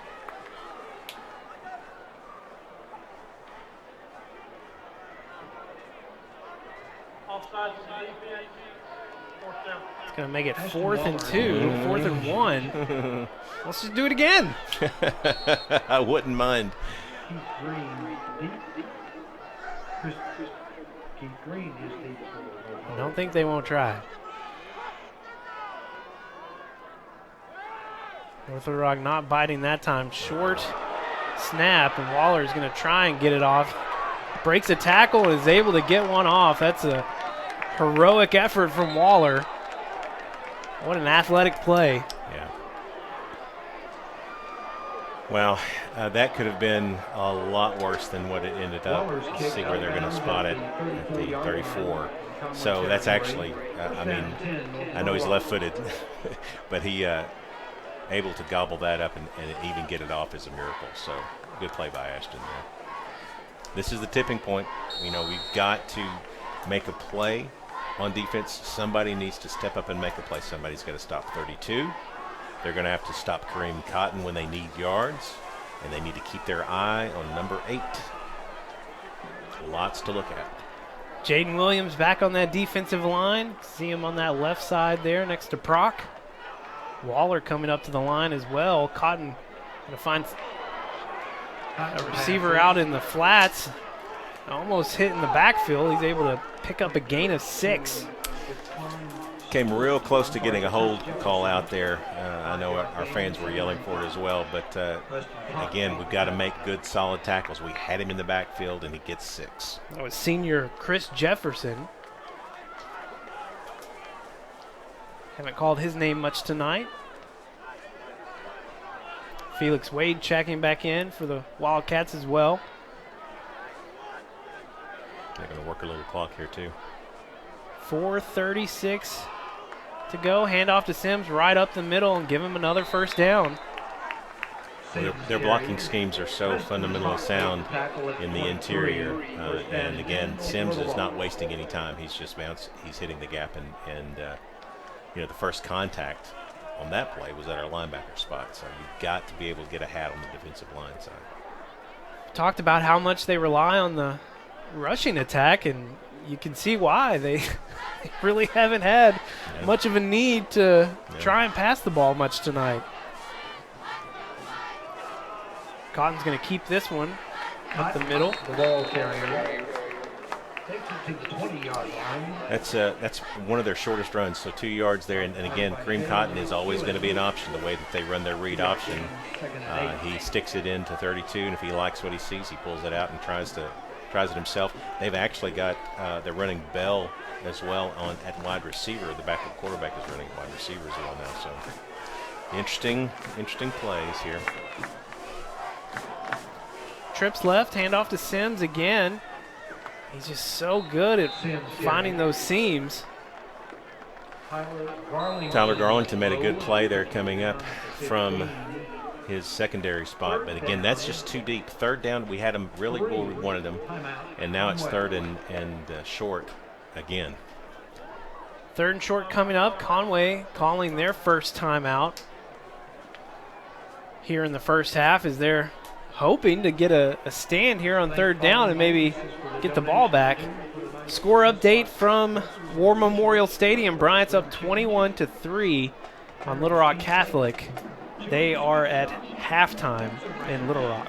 Bryant is just they have, unlike North Little Rock, who's not necessarily played the strongest schedule coming in, Bryant's taken on some good teams, and they've really dominated pretty much anybody they played. They beat Deion Sanders' team out of Texas, who came into Bryant and Dion was wowed by that team. So they're the class of the state right now for sure. Little Rock Catholic has looked pretty good this year as well, 2-2. They played Cabot, I think, to a 10-point game a week ago. 3rd and 3 coming up for North Little Rock. It'll be another handoff to Sims, and looks like they've made contact behind the first down marker, but he's able to lean forward for another first down. Defense has got to get off the field. We have got to make a stop here. 1st and 10 from the 11. North Little Rock just able to keep converting first downs at will here in the first half.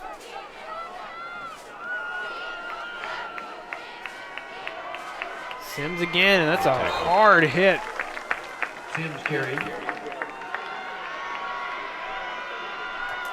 Trey Roberts made a great stick from his safety spot. It's hard to see sometimes a safety coming in to make a play at the line of scrimmage, but that's what he did. We don't have our clock or the scoreboard right now, so I'll try and give you the updates. 2:30 to go here in the first half. Another handoff to Sims. Over on that left side is going to bring up 3rd and short again for North Little Rock, so that clock continuing to tick here in Conway. North Little Rock trying to milk as much time off as they can and hopefully end it with a score.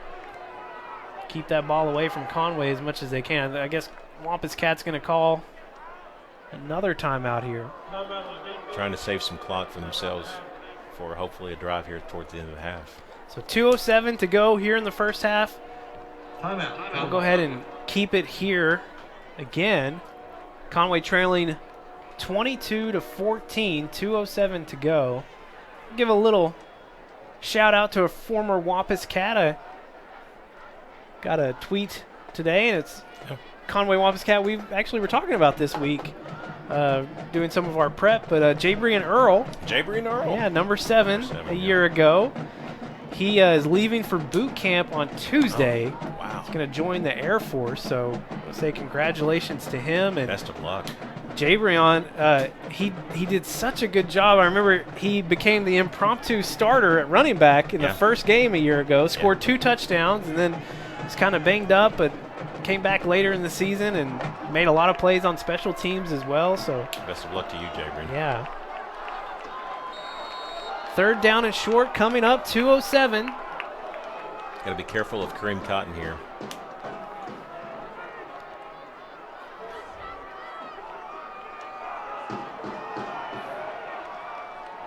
It's going to be another handoff to Sims, and he's met right at that line of scrimmage. Big stop for this defensive line led by Levern Floyd. Yes, Levern came up, filled in the gap. That's how you play that. That's how you shoot the gap, meet the running back at the line of scrimmage and drop him. That was a great play by Levern Floyd. Let's call it a loss of 2, so it's going to bring up 4th and 5. The offense not leaving the field.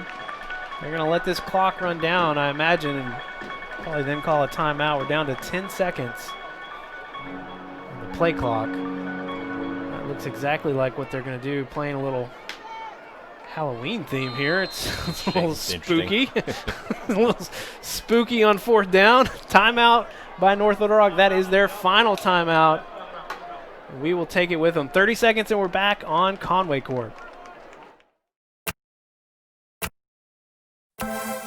You don't wake up thinking about internet speed, electricity, reliability. Your mind isn't on advanced treatment facilities or customizable systems. You don't have to think about any of these things because we do. Conway Corp, always on. Back at John McConnell Stadium, your Wampus Cats getting a stop on 3rd and 3, forcing a 4th and 5, and that's going to bring out Liam Selhorst, senior kicker for North Little Rock. Yeah, don't let that extra point fool you. He's actually a really good kicker, has good strength in his leg. It's going to be a 24-yard attempt, and I don't think he – oh, man, it looked like he might have pushed it to the right, but they're going to say it went through the uprights. 25-14. North Little Rock leading with 1:20 to go. It's going to bring up a big final possession for this Wampus Cat team heading into halftime. We'll go ahead and keep it here as I want to set this one up for you. So they get 3 points, but it feels like a little bit of a victory right there. We'll take what we can get at this point, but 3 points there, especially given where they started from, is absolute win. Now, and the kick was almost wide, so again, we almost got out of there with a freebie. The other thing to keep in mind for these Wampus Cats is they've got a minute 20 to go. They've got one timeout. We've seen how quickly they can score. If they can find a way to put up some points before halftime, they get the ball to start the second half. Thanks to Bryce Bohannon winning the coin flip again. It's always good to have Bryce there. 4-0 on the coin toss. So 1:20 left. That's not a lot of time, but Mark Kelly's offense doesn't really need a lot of time. If we can get a few things going, we can pick this up.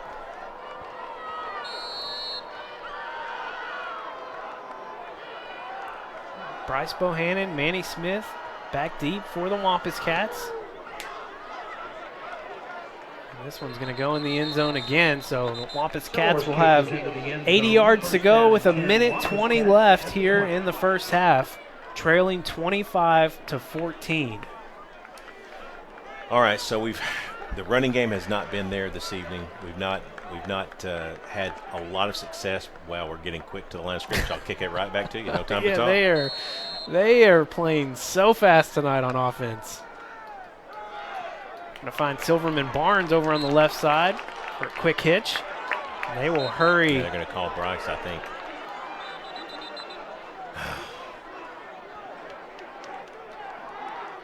And see what happened over here. Weeds passing complete. Dylan Silverman Barnes reception. Flag after the play. Maybe it's offsetting, I hope. They're not lining up like that. Yeah. Ricky Reed and Bryce Bohannon, you must have said something to get under Bryce Bohannon's skin. 2nd and 2 coming up. Weiss is going to be chased over to that right side. Strong arm finds Micah Mosby on the comeback. That's a tough throw to make on the run like that. We are down to a minute to play. First down, Wampus Cats.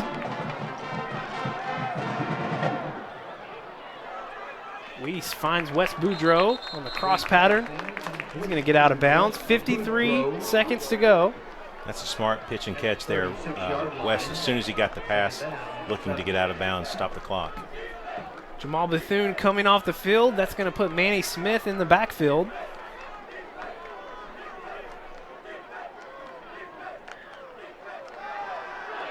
Weiss having to get rid of it quickly out to Manny Smith. Manny hauling it in. Getting it out of bounds again. It's going to bring up 3rd and 5. Well, Weiss is doing a great job of getting the ball off. They are blitzing off of the edge almost every play, just trying to get him, but he's picking it up, and he's making that quick out throw. We need this first down, though. We've got to get this play to go our way. Jaden Williams coming off at left tackle. That's going to bring in Kobe London.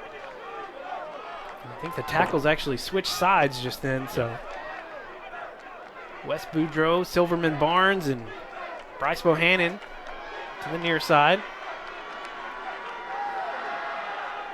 We're going to set up a screen for Wes Boudreau, and he's able to jump across and get that first down.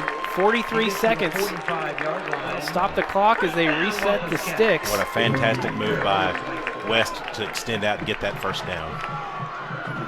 Ben Weiss looking to his left. He's going to loft one up for Bryce Bohannon. Bohannon coming back for it. And they're going to get Ricky Weeks. Excuse me, Reed. Ricky Reed for pass interference. Bryce making the play back to the ball. Reed not turning his body at all. That's going to be a battle to watch right there. That's their best defender against our best receiver, man-to-man. They've already got both have unsportsmanlike penalties as well, so we got to watch that. But Reed was a little handsy deep into the route. Good call by the official.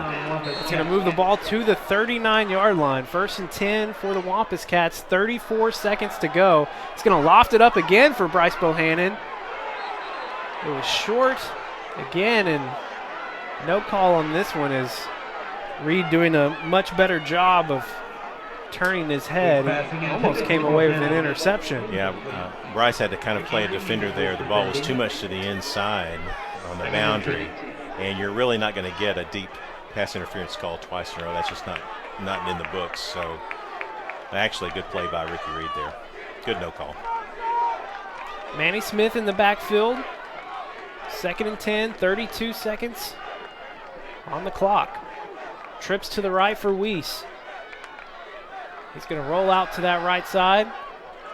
He's going to loft one up deep for Micah Mosby. It's going to be a jump ball. Mosby trying to come back. No interference call on the play. Both of them getting handsy with each other out there. 24 seconds. Probably a good no call. They both were going for the ball. That's actually a good matchup for us. Mosby's a lot taller there. So had actually a pretty good chance to come away with that one. That's just a good battle by both the receiver and the defender in the end zone. Manny lines up to the left of Weiss. And he's going to find him over the middle. It's going to be real close to a first down. It's going to bring up 4th and short, and the clock is ticking. Down to 12 seconds. Can't spike the ball there, so you're going to have to call your final timeout for the Wampus Cats. Good timeout there, really saving it for at least one play here, so either way you go.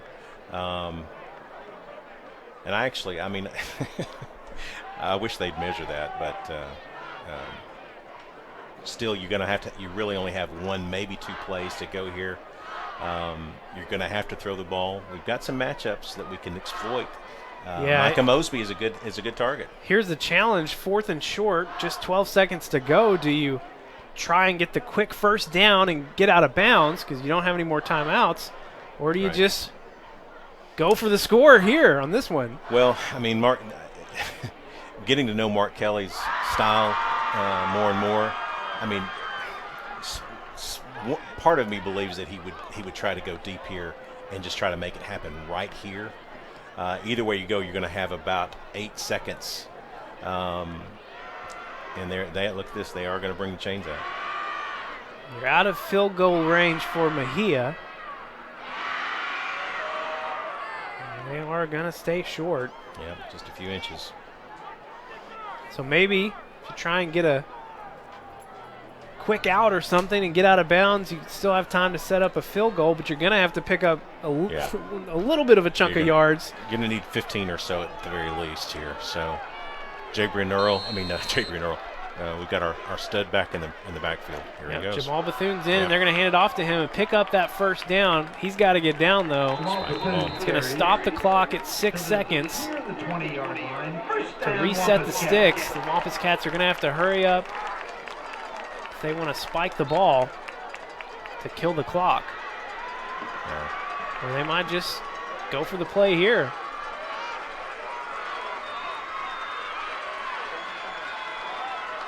They're going to go for it. Weiss looking over the middle. And that is almost picked off. That's going to end the first half as the Wampus Cats unable to get any points right before halftime. They trail 25-14. Man, that's 11 points is, even though that's not what you wanted, that's still within striking range. That's 2 scores. Maybe we can solve some things on the defensive side of the ball in the locker room. It has been an adventurous first half, to say the least. We'll have an exciting second half coming up for you in just about 20 minutes. But right now it's time for the Conway Regional Health System halftime show, hosted by Jeff Matthews. We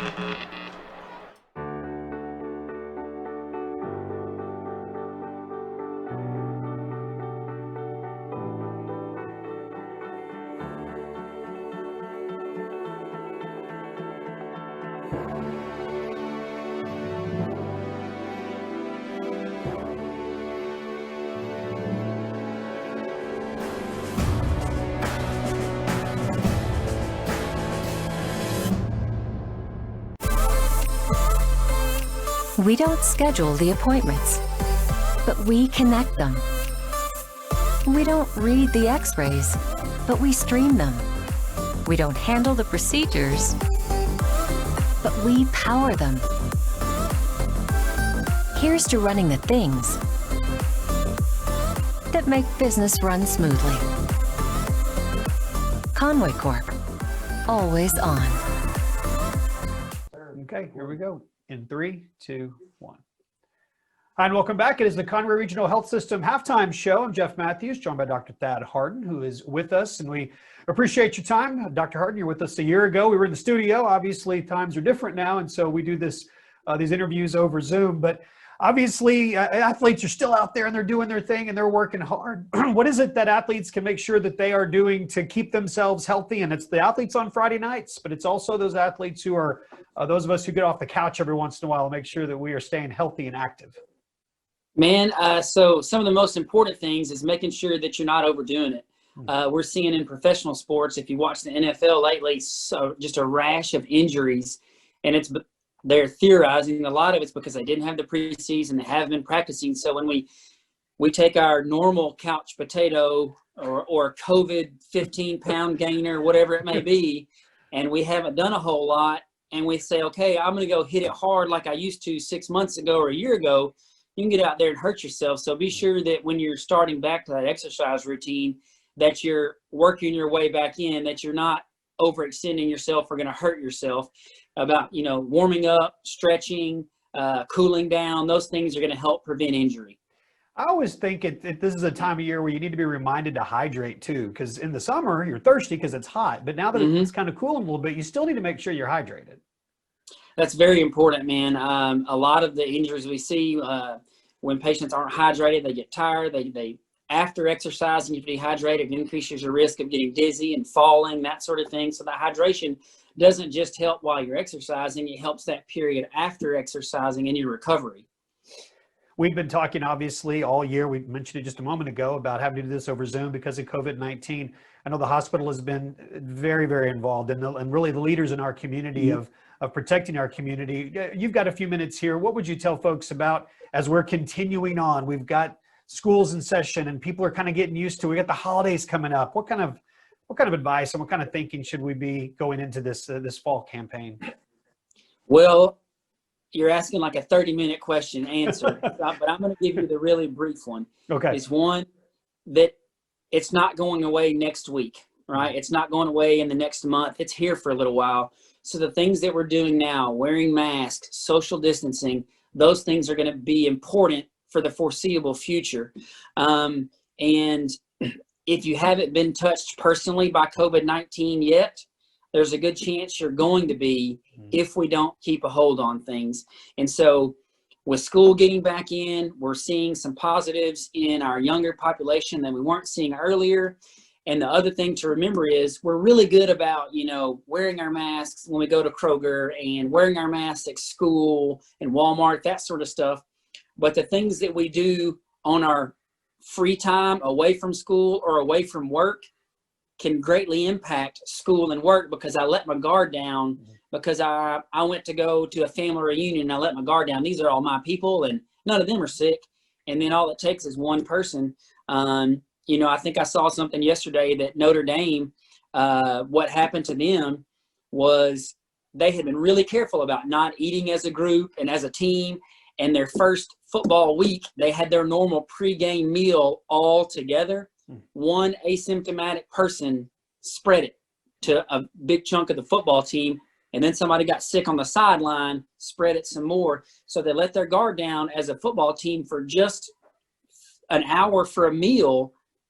And now they can't play football for 2 weeks. Yeah. And so that same sort of thing applies in the general setting. If we let if we let our guard down too soon, it can have consequences that we don't intend. So it's about maintaining that social distance, that mask, that responsibility, not just at my workplace or not just at school, but everywhere. And I'm not saying everybody has to wear a mask all the time. If you can maintain your social distance and stay away from people, take your mask off. But if you're going to be around people in close contact, wear your mask. You know, if you're sick, don't go to work, you know, that sort of thing. You know, obviously COVID-19 is going to be top of mind for a lot of us for a long time, but it's not the only thing that we need to be taking care of as far as our health goes. And I know that Conway Regional, you'll have an event coming up soon that we want folks to know about. Yes, sir. So for men are just selfish and they don't take care of themselves. And so we're here to help them. So Conway Regional is doing a prostate health screening and education event on Tuesday, October the 6th from 5 to 7 p.m. But you do have to register ahead of time because we know that so many men are excited about getting their prostate checked. We're afraid there's going to be a big line. So you have to call and register first at 513-5858. It's a completely free event, prostate screening and education. And a big chunk of adverse healthcare events in men are because we just don't do anything. And so this is a chance for men to take some initiative and go get screened. Very good. Well, thank you for that reminder, and thank you all for what you're doing to keep all of us healthy. And yeah, as selfish men, sometimes we need to be reminded to take care of ourselves. Dr. Harden, we appreciate you again for being with us, and we look forward to seeing you again very soon. All right, man. Have a good day. Thanks for having us. You too.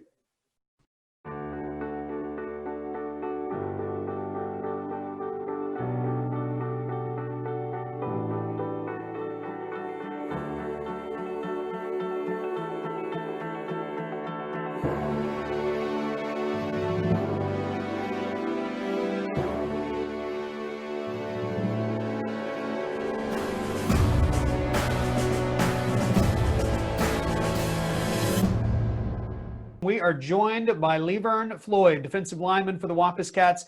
He is in our senior spotlight this week. Levern, it's been fun to watch you the last couple of years on the defensive line. There's been a lot of youth on the defensive side of the ball, but not up front. So what's it like to be a senior leader on a defense that has got some young kids behind you?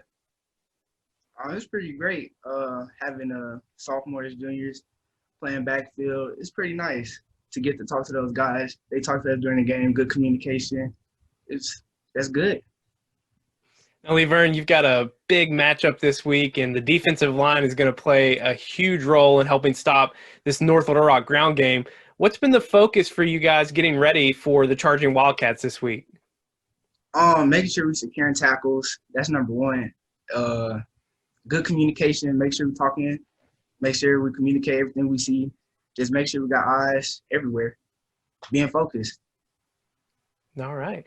And coming into the season, there were a lot of changes and new coaches and new schemes on offense, but the defensive side has kind of just kept plugging along.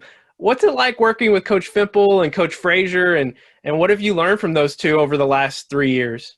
It's great working with them, actually. There's great guys, good personalities. They like talking. Fun, like to have fun at practice. It's all good. Communicate. It's all that. It's good. Levern, a couple of questions for you that I like to ask each senior. The first question is this. When you think about your first 2 years in the program, who was it that took you kind of under their wing and taught you what it was like to be a Wampus Cat? Oh, I'm going to have to say Coach Pimple because my first year I didn't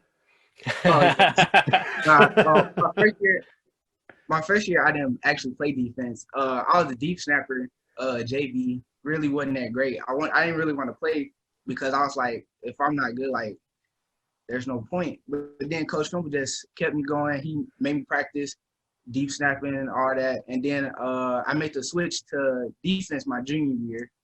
And then Coach Frazier, he just took me in, taught me everything I need to know to be ready to play on Friday nights.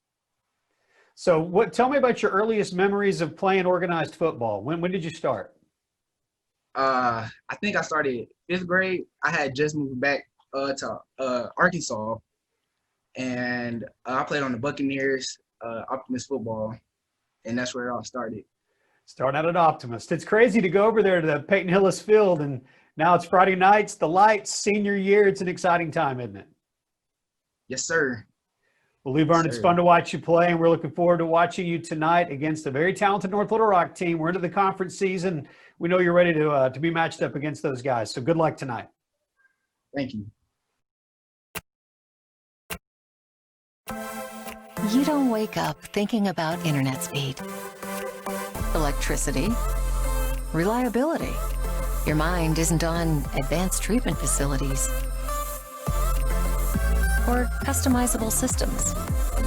You don't have to think about any of these things because we do. Conway Corp, always on.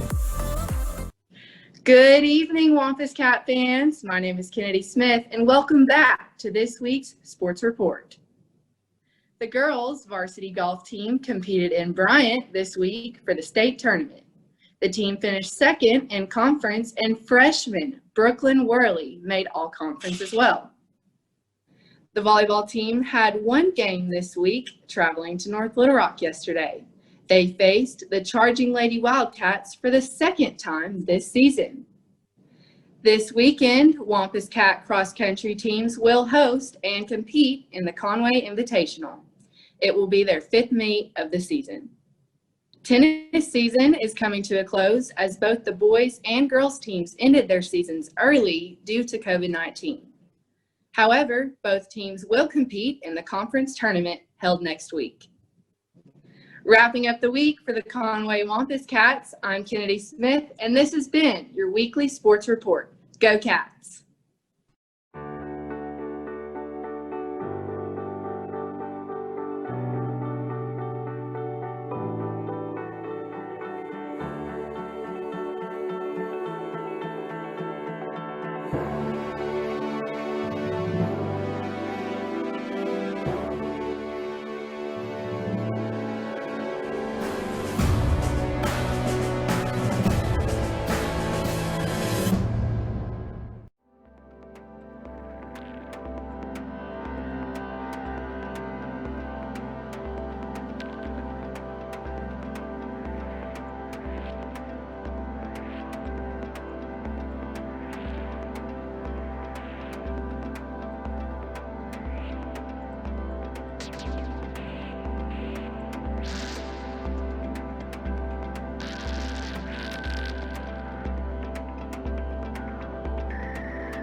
back in Conway at halftime. Just about 2 minutes to go before the start of the second half. Your Wampus Cats trailing 25-14. At the end of one, it was 14-13 Conway. Things were feeling pretty good, and then just stalled out in that second quarter. Yeah, so momentum shifted dramatically on the play down at the goal line where we caused a fumble, felt pretty good about that, and then the safety went their way, and then they immediately turned around and got a score really 2 plays later. So the momentum shift was dramatic. Now, when you look at what North Little Rock did during the first half, they ran the ball a lot and had a lot of success. So it's a little bit demoralizing when your defense is on the field that long and you turn around and you get some quick plays and you get a score and you get another score. That's all good and well, but if your defense is out there that long, you almost forget that you had some success on offense. Yeah. And so now you've got to re-pick it up once you get the ball again and you're down. And so now 11 points is not that much. It's really not, especially with Mark Kelly's offense. It can be dynamic. Our thing, and I know what Coach Fimple was talking about at halftime, is we've got to get our defense off the ball or off the line of scrimmage. We've got to make sure we get onto the sidelines and put our offense back on the field. Yeah, offense has got to get some points on the board, but your defense only has gotten 1 stop tonight, and we couldn't capitalize on that. So things are going to have to shift here in the second half. The other thing, it's been polar opposites in terms of offensive production for these teams. North Little Rock doing it all on the ground, and Conway, who's had a successful ground game in their first 3 games, really has just primarily been in the air here in the first half. Well, when you look at North Little Rock, they had 6 passing attempts in the first half. Counter to that, Conway had 6 rushing attempts. Yeah, in the strange. First half. So, but you know what though, we had some success in the passing game, and that's one of the reasons why we go there.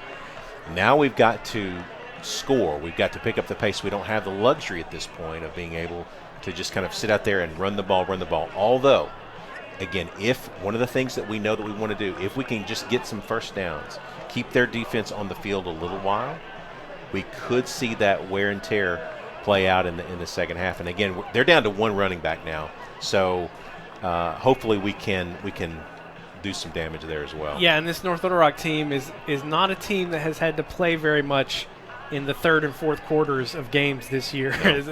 So they're not used to having to play a full game. So if this offense can get things going, these Wampus Cats can sustain some longer drives, give their defense a break, you can start to see this North Little Rock team get a little tired maybe. So well, North Little Rock is going to continue to try to do what they do, which is run the ball. We know that. The question is, are we going to be able to stop them, get them 3rd and long to where they have to think about throwing the ball?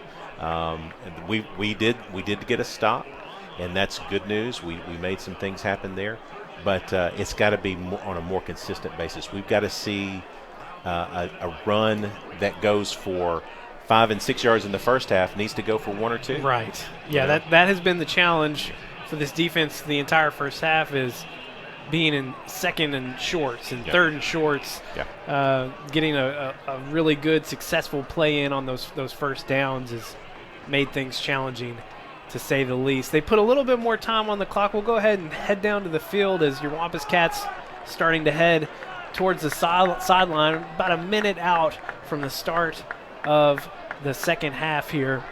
And, such an exciting first quarter. A lot of things going on, including the 77-yard touchdown reception for Bryce Bohannon, and then he got the second score too, right? He had both scores tonight. So lots of exciting things in that first quarter for this offense. And I know I've said it multiple times already, and again, it's been 3 weeks since we've seen them play, but they are playing faster even than they were in the non-conference. Yeah, you can tell it's been a message from the coaching staff to really work fast. North Little Rock struggled actually a little bit with Central early in the game with the pace of the game, and Central tries to go fast like Conway does, and they had some success because North Little Rock was not able to get set up in their defense. So you see Conway trying to do that. Now, we've got to make some things happen on defense. We've got to continue to try to run the ball. We need to be able to see them run the ball a little bit. Keep the possession a little bit longer than what we've seen in these 3 and outs. We need to see some long extended drives. Good news is we get the ball first, and we're going to see what we can do. North Little Rock ranked number 2 in the overall state rankings, as well as in the 7A, right behind Bryant. So 2 central teams leading the top there. Yeah. Conway coming in tonight ranked 7th in the overall top 10 and 6th in the 7A. And they will receive here to start the second half. Manny Smith, Bryce Bohannon, both back. We're just waiting for North Little Rock to get on the field over here. This is a don't know if it's a ploy or not, but they do tend to, for all the game film that I've watched, they huddle up and wait till the very last second to run their special teams out. So just a normal thing. J.R. Eldridge, his first season at the helm here in North Little Rock. He's charging Wildcats out to a 4-0 start. Eldridge won 2 state championships at Arkadelphia, I think in 2017 and 2018. So he's no stranger to success. He was a Fayetteville alum. I remember a lot of talk a few years ago before they hired Casey Dick that his name was being thrown around quite a bit. Selhorst going to kick off. This one's going to be hauled in by Manny Smith. The chance to return it. He's going to try and break it out to that right side. He is pulled down. They're going to get him for a horse collar tackle. Be able to tack on a little bit more. Yeah, that's a good call there. It's a dangerous tackle to grab by the outside of the back of the shoulder pads and drag a player down from behind, especially Manny. Manny's had some mini ankle. Exactly. As a Conway fan, we don't like to see that tackle, but we'll take the 15 yards, but hoping that Manny is no worse for the wear there. See big number 73, Jaden Williams, not wearing 89 tonight, as he is, because of injury, had to move to left tackle, and that's moved Tufu over. Well, yeah, he's moved from left tackle to right tackle. Yeah. Doing a lot of switching around on there, just trying to make things work. Ben Weiss is going to find Wes Boudreaux on a quick slant, and he's got a lot of space, taking it down to the 40. They are really putting the pressure on Ben Weiss. They're trying to get to him quickly, and that quick hitch, it could be good if it's successful. 32-yard gain on the first play of the second half.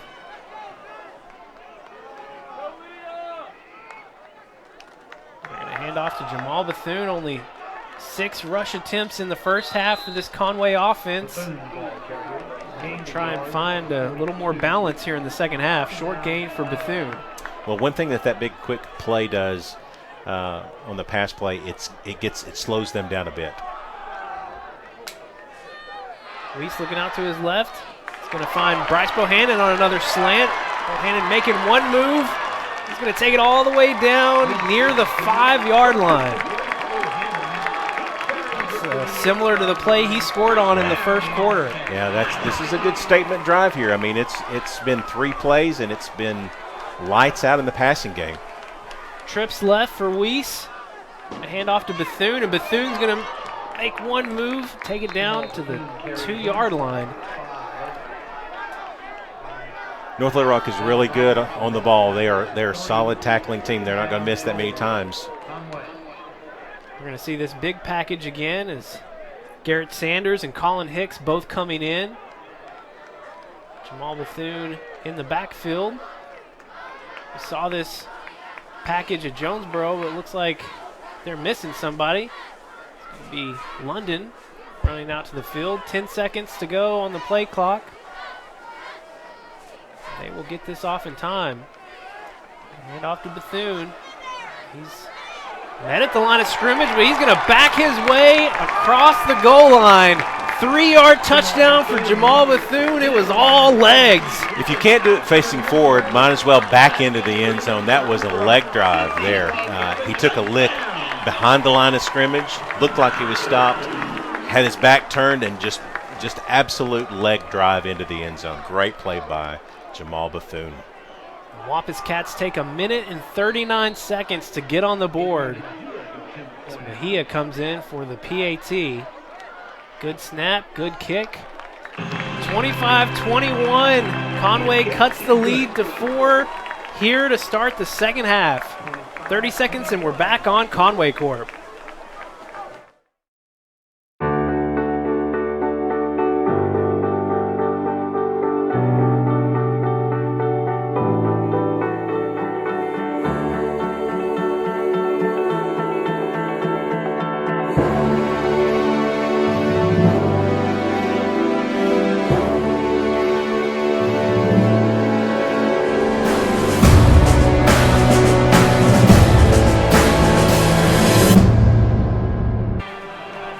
Conway offense answers quickly here to start the second half. Cuts the lead from 11 down to 4, trailing 25-21. Kick away to the charging Wildcats and see if this defense can answer with a quick stop of their own. Offensive side did their job, right? They came out, they made a statement, and did exactly what they needed to do. Now let's see what the defense has. Not gonna lie, big fan of the Star Wars music. We've heard just one, but we heard the Halloween theme song earlier, so I'm getting a lot of cinematic vibes tonight. Mejia, that targeted kick again. Gonna pull it in around the 20. And he stopped at the 25. Great tackle there. And here's the thing, that could quickly turn into a personal foul if you don't do it right. They picked up the runner and basically laid back with him rather than pounding him to the turf. So really good cinematic tackle, but it didn't cause a problem. So good tackle by the special teams. Again, a great move. They've returned our kicks very well, and that one we got to them pretty quickly. Play was made by number 35. Sorry, but I don't have him on my roster. If it's 35, that's going to be Wade Simpson. One of our That's junior why you're varsity here. guys. Yeah, that's why you're here, Tim Roach. That's Wade Simpson for sure. Yep. Making a big play on special teams. North Little Rock will start at the 26. A ball. Ball's on the ground. Looks like Conway scooped it up. It is picked up. There's a bit of a statement by the defense. One play, one turnover. I think it was by Ashton Waller, but I think he had long sleeves on in the first half. He does not have long sleeves on now. He's ready for the second half. That's a great play by the defense. Wow. That's what we needed right here. Short field for the Wampus Cats. Trips to the right. They find Bryce in triple coverage. Wow. The whole time he was throwing, I was going not to Bryce, not to Bryce, not to Bryce, because it was a lot of white and yellow there. Great job by Ben to get the ball into a tight window. 2nd and 3 coming up for the Wampus Cats. They'll hand off to Manny Smith. Manny making a quick move. He's going to pick up a first down for your Wampus Cats. This Conway offense walking with a little strut in their step. Yeah, you know, that's the thing about Manny. Again, he's small of stature, but boy, he can really pound you when he needs to.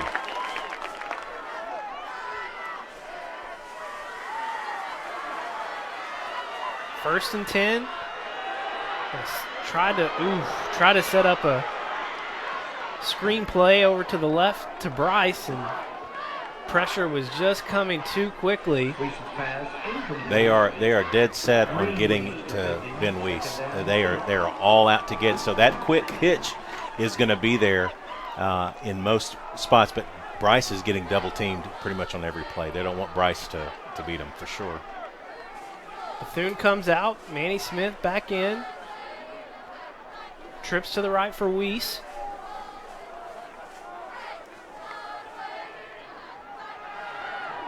Just throws a little behind Wes Boudreaux. 3rd and 10 coming up for your Wampus Cats. A little miscommunication there. Wes took the ball, took the route deeper into the middle of the field than Ben wanted, or that he thought. Going to be important to get some yards here. I think we're pretty much in field goal range. We need to get a few more yards. Conway will stick with trips to the right again. Bryce Bohannon on the near side. He's going to look for Bryce. He's going to loft one up. Bryce, jump ball, tries to come up and over. Had his hands on it, couldn't haul it in as he was double covered. 4th and 10 coming up for the Wampus Cats, and they will bring in the field goal unit. A tough jump ball there in the corner of the end zone for Bryce. There's not a lot of room to work with there, and Ben gave him a chance with it, but nothing doing on that play. Good defense by North Little Rock. It's going to be a 34-yard field goal attempt.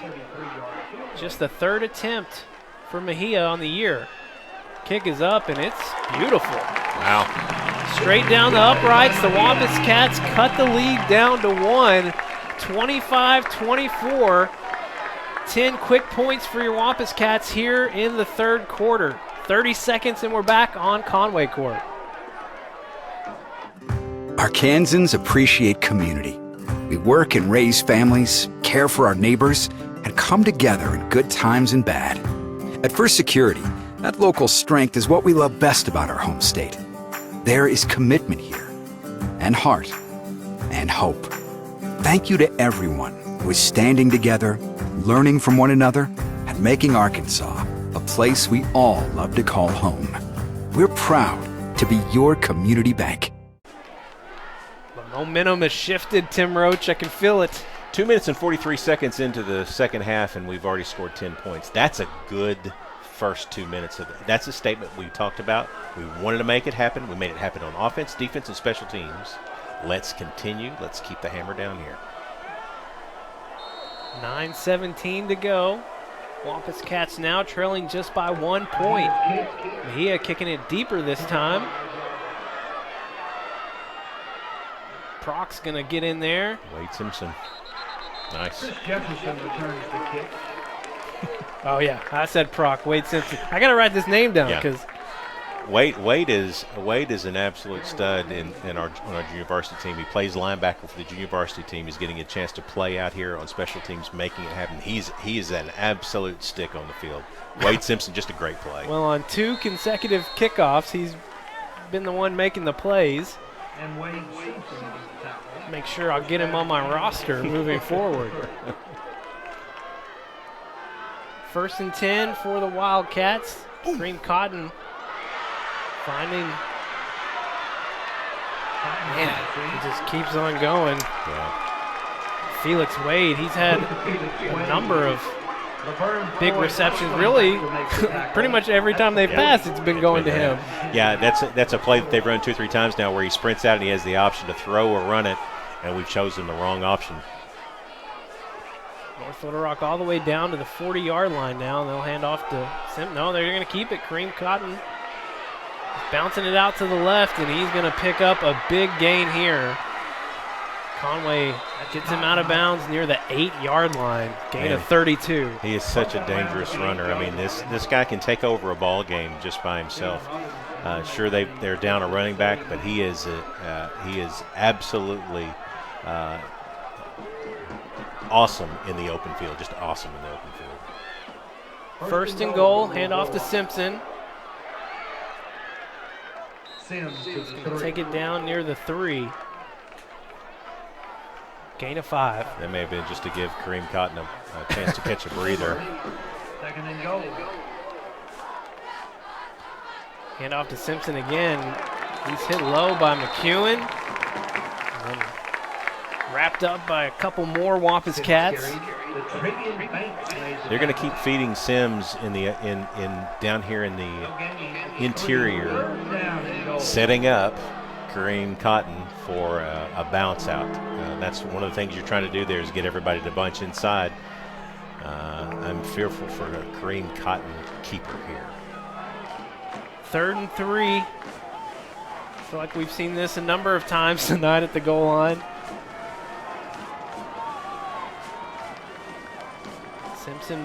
Sims moving over to the left. And hand off to him again. And gets tripped up.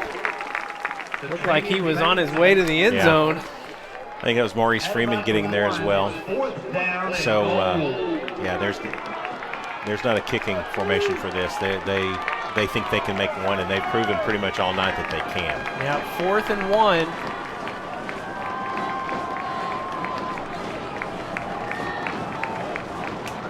See if this Wampus Cat defense can come up with another big play. Kareem Cotton going to keep it, and he is going to walk into the end zone for 6. Yeah, when you need a play, that's who you're going to go to.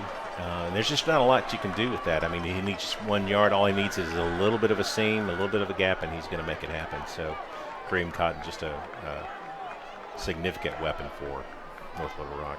31-24, 6:54 to go here in the third quarter. Selhorst to attempt the point after.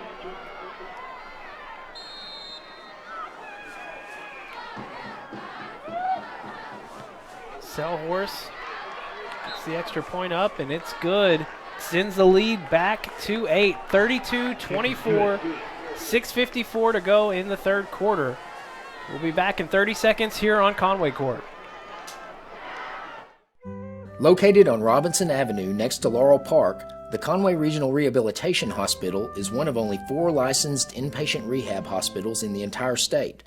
Patients are cared for by specially trained staff under the direction of an on-site physician who specializes in rehabilitation medicine. Conway Regional Rehab Hospital, your choice for comprehensive care to bring you one step closer to home.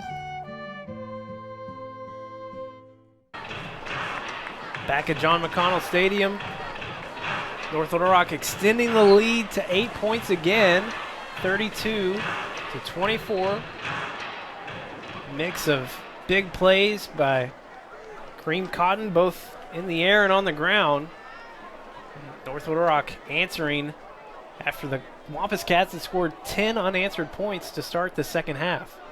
Got some frustrated guys down there on the sidelines, the defensive huddle. They are none too happy about how things have kind of played out after making a good initial first play out of the half on the defensive side of the ball. Now you're back to, all right, how are we going to stop this guy? So you've got Kareem Cotton to worry about. You've got, obviously, now they've got Felix Wade out there on that little run pass option that they have. So a little bit dangerous. We'll have to figure out the boundaries. Selhorst to kick off. Manny Smith and Bryce Bohannon for the Wampus Bryce Cats. Bohannon, Manny Smith back for the Wampus Cats, and they're going to do a little squib kick over here. I think they're going to call offsides on North Little Rock. Yeah, that's a dead ball foul. That'll back them up a little bit. They get a little anxious on that side of the ball. They were that's a play they were actually hoping to catch us, not kind of in that never land, right, where you're dropping it in a spot where there's not a player. Having shades of the Bentonville game again. I don't want to do that. But Rome Fields was there. He actually made the play, and that's good. So they're trying to get a little tricky on the special teams. They actually, when they opened the second half, they had the ball lined up on that hash, and the kicker picked it up and ran it over to the other side. And so they're trying to mess with our special teams decisions out there.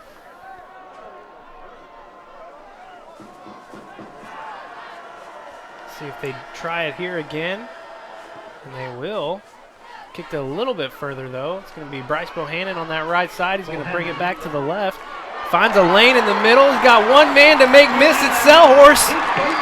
Bryce Bohannon, his second kickoff return for a touchdown.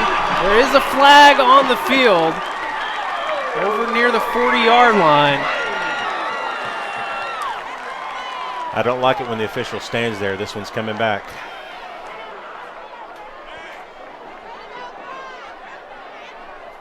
Coach Fimple, hands on his hips. Disappointment over there. Bryce Bohannon. That electric play going to be wiped out. Wow. Oh. The penalty, the ball will be spotted at the 30-yard line. First down and 10, Conway. What a tough break. This Conway offense will start from the 30. Bryce Bohannon's going to get a little bit of a breather on the sidelines. Need to gather ourselves back up here. Trips to the left for Weiss. They're going to hand off to Bethune. Get a gain of a couple of yards up the middle. To the 32-yard line, 2-yard gain. That'll settle things down just a little bit. I mean, it's obviously disappointing that you're having to even be on offense at this point, but okay, let's try to get something going here. 2nd and 8. Weiss is going to look for Micah Mosby over on the right side. He's getting hugged out there, but no call. That could have gone our way, but did not. So we really need this first down here. It'd be a good time to get one. 3rd and 8 for your Wampus Cats. Weiss finds Bryce Bohannon over the middle, but he's going to be stopped 2 yards short of that first down marker. Bring up 4th and 2 for the Wampus Cats. Offense not coming off the field just yet. They're going to go for it.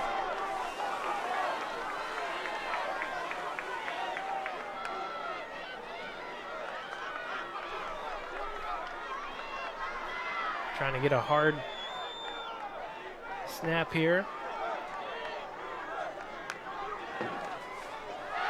He's going to find Wes Boudreau over the middle.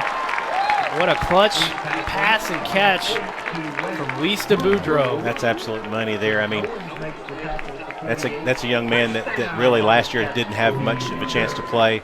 That's a clutch moment for a clutch receiver and clutch quarterback. Weiss under center. They're going to set up the screen pass out, I think, to Wes Boudreau. Weiss passing to Boudreau once again. Going to get a gain of 9. We may have a little bit of a matchup problem on 21. They've got their best cover guy on Bryce Bohannon. Now they've got to figure out who's going to cover Wes Boudreau. Trips to the left. They're going to fake to Bethune, and Weiss looked like he was going to keep the ball there on a design run, but he's going to be tackled in the backfield. Going to bring up 3rd and 5. Yeah, that's Deontay Young, who kind of runs as a backup for Owens, but also plays a lot of downs out there himself.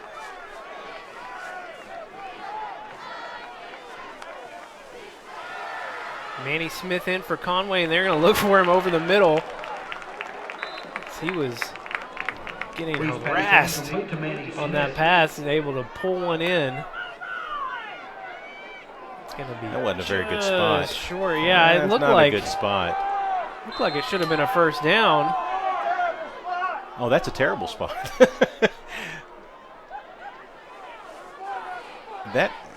Well, even where it's spotted, it looks like it's a first down to me. Yeah. They're gonna bring it out and measure it here. But that's you can hear the fans. Yeah, it was not a good. But it's almost like where they spotted it where he ended up, but his forward progress got him a first down. All right. So despite the spot, it's going to be first down for your Wampus Cats. They won't have to go on 4th down again here. And the way things have been going, I think we're in 4-down territory the rest of the game. Yeah, we got to score.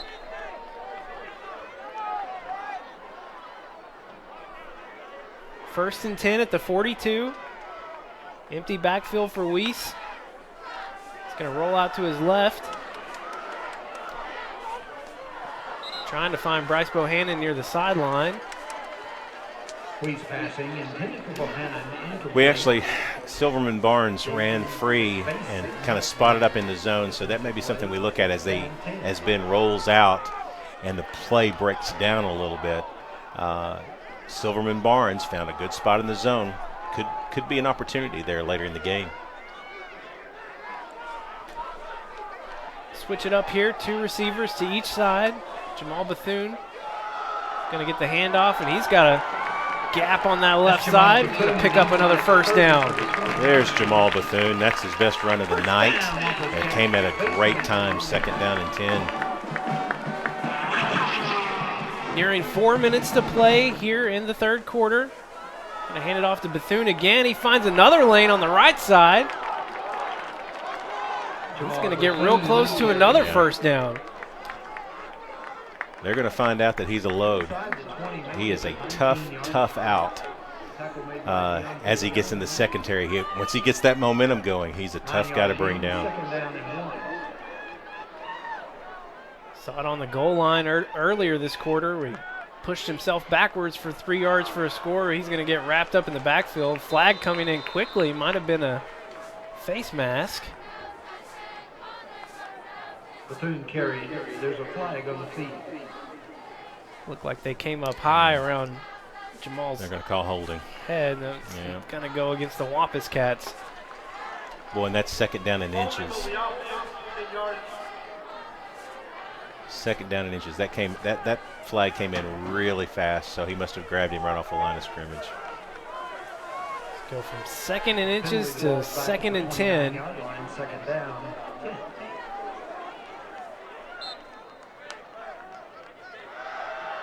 Weiss looking left, rolls right, finds Manny Smith on a screen play. He's going to make 2 North Little Rock defenders miss. Takes it all the way inside the 10. That's some vintage Manny Smith in the open field, making 2 or 3 guys miss. Great open field move by Manny. He's going to stay on the field and hand off to him this time. Yeah. He's still on his feet. That's okay. Take it down to the 5. They had him stopped at the line of scrimmage, and little Manny Smith, the little guy, moving the pile for 5 yards. Jamal Bethune coming in now. Come off the field, bring in Bethune. Second and goal from the 5. Trips tight to the left. Weiss having to step up, and he is sacked for a big loss. Well, the pressure finally got to him before he could get rid of it. He actually had Bryce Bohannon breaking open in the middle of the field, but there's just no chance to throw there. It's going to take it all the way back to the 13-yard line. Excuse me, the 5th. Yeah, I can't tell 13, what the spot 13, is. Yeah. Don't have to get it all back here.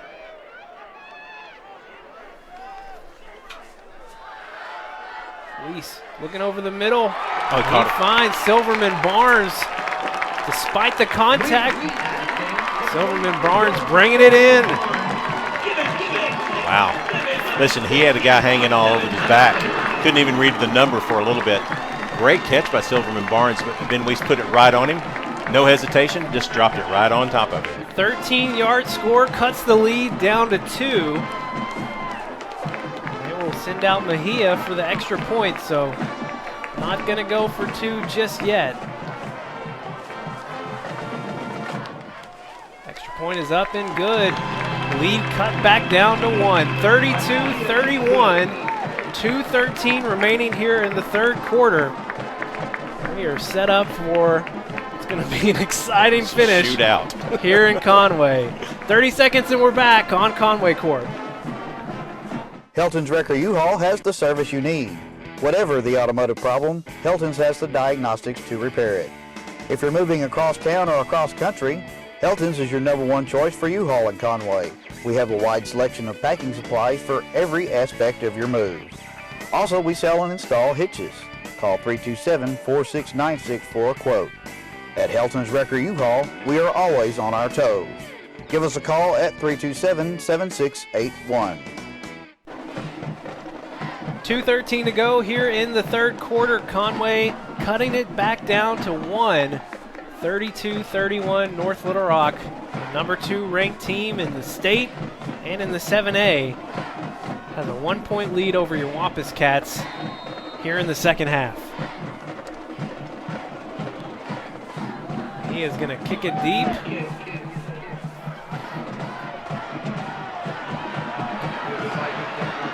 North Little Rock going to have great field position again. It seems like the whole game they've been starting near midfield.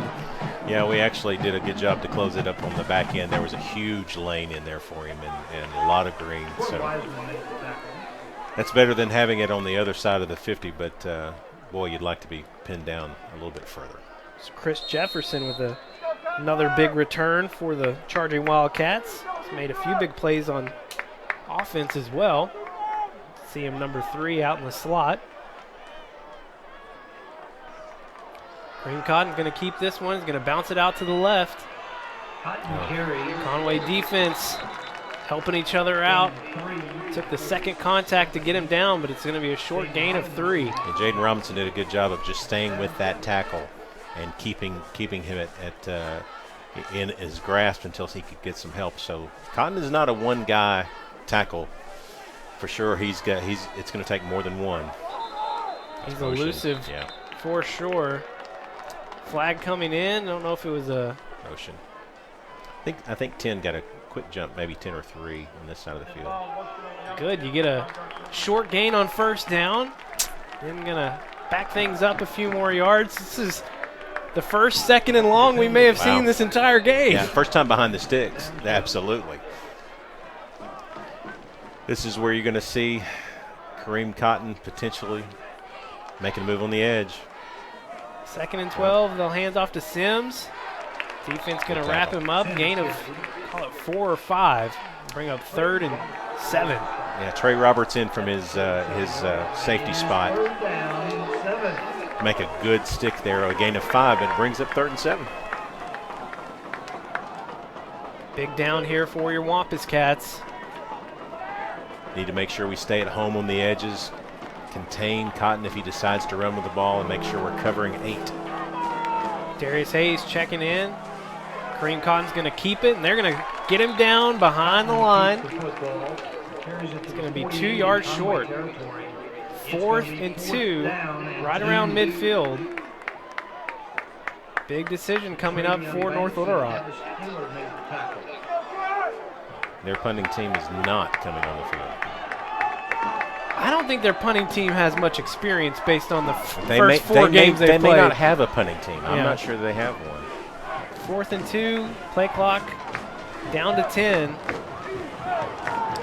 Disciplined defense here, and got to stay disciplined. Don't jump. Kareem Cotton keeping it. They get him right at the line of scrimmage, but he's got a good spot on the far side. It's going to be a close one. I think he's going to have it.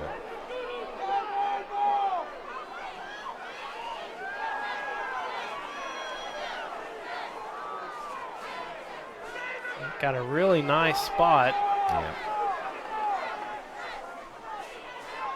They're going to bring it out to measure, but it looks like he got it. Yeah, from here it looks like he's got it. That's a really good spot. I mean, that's the thing about having light crowds and not having you get to hear all of the different commentary and. I'll be honest. You know, that was one of my concerns with COVID. Is there's not a lot of people in the stands. You're gonna be able to hear things a lot easier than you normally would. So he gets a first down there, and this Conway defense had some positive things going. They just need to find a way to get a stop. Yeah, that's he put down his left foot instead of his right, and the ball was just to the line to gain. So, all right, time to now it's first and 10. Time to kind of take a deep breath here. We've had a little bit of a break, and it's time for the 4th quarter. It's going to end. That's a good break. The 3rd quarter of play. 1 quarter left to go. Conway trails by 1, 32-31. 30-second break, and we're back on Conway Corp. You know, Baker's impassive. Oh, Nigel, that's Charles' boss. No, he looks the rest like. Take it outside, boys! Johnson's down the right side. He crosses into a corner and shoots. Oh, no! Oh, brilliant.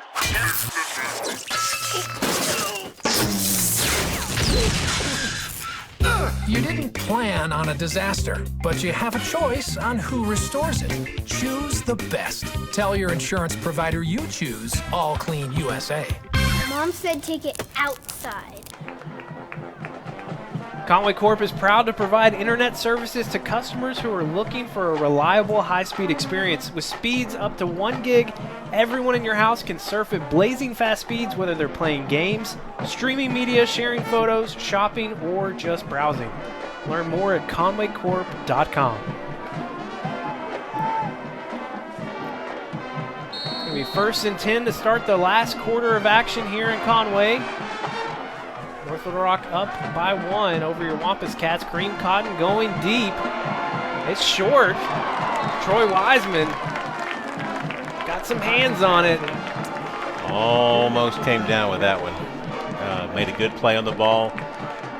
It may have looked like he was beat a little bit, but he really wasn't. He had good closing speed, and he was right there on his hip. So good play by Troy Wiseman there. 2nd and 10 coming up from North Little Rock.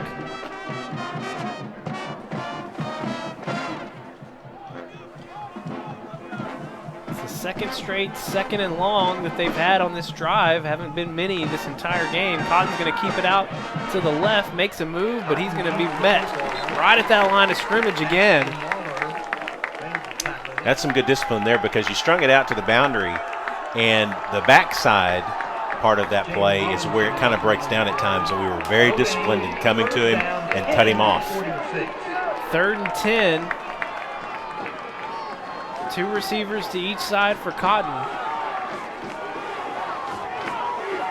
Looked like there was some motion. Yeah, he flinched, but they didn't call it. Coach Fimple in the official's ear down there, near side. Cotton looking to his left. And he's off the mark. 4th and 10 coming up for the Wildcats. Will we finally see that punt team? Got a little pressure on the backside, and that was just enough to get him to throw the ball errantly into the boundary. And again, passing game is not their strength. It's just not. So when you get them in passing downs, you have a chance to really get them off the field. It's going to bring in Liam Selhorst, their kicker, also their punter. Bryce Bohannon and they don't have enough out there. They're not used to running. Yeah, I mean, really, they don't punt very often. Bohannon and Wes Boudreau back to receive. They did not get that off in time. Well, looks like Conway called a timeout. Yeah. Trying to get everything straight, I guess. Go ahead and hold this here. 11:06 to go in the game. The first successful stop, at least forcing a punt. They've gotten a few turnovers tonight, but this defense finally getting an old-fashioned stop here. Yeah, they did all the right things in a series. I mean, that's been a little bit of the problem is that they do something right on one play, and then they lose containment on the second play, or they allow an outside edge play to happen, or they get a gap in the middle that runs. So that's really good 3 downs of defensive ball. You covered every angle. Now you're forcing them to punt. Selhorst position right around the 40. His first punt attempt tonight. Bryce Bohannon calls for the fair catch right around the 15, and your Wampus Cats with an opportunity to take a lead here in the 4th quarter. It's been a long time coming. It's been since the end of the first quarter since we've had a lead. So offensively, we've looked pretty good here in the second half. Let's keep that momentum going, trying to push forward. Mosby and Boudreau near side. Silverman, Barnes, and Bohannon far side for Ben Weiss. They'll hand off to Jamal Bethune to start this possession. Could be a flag right near Bethune. Normally from the umpire, that's going to be holding.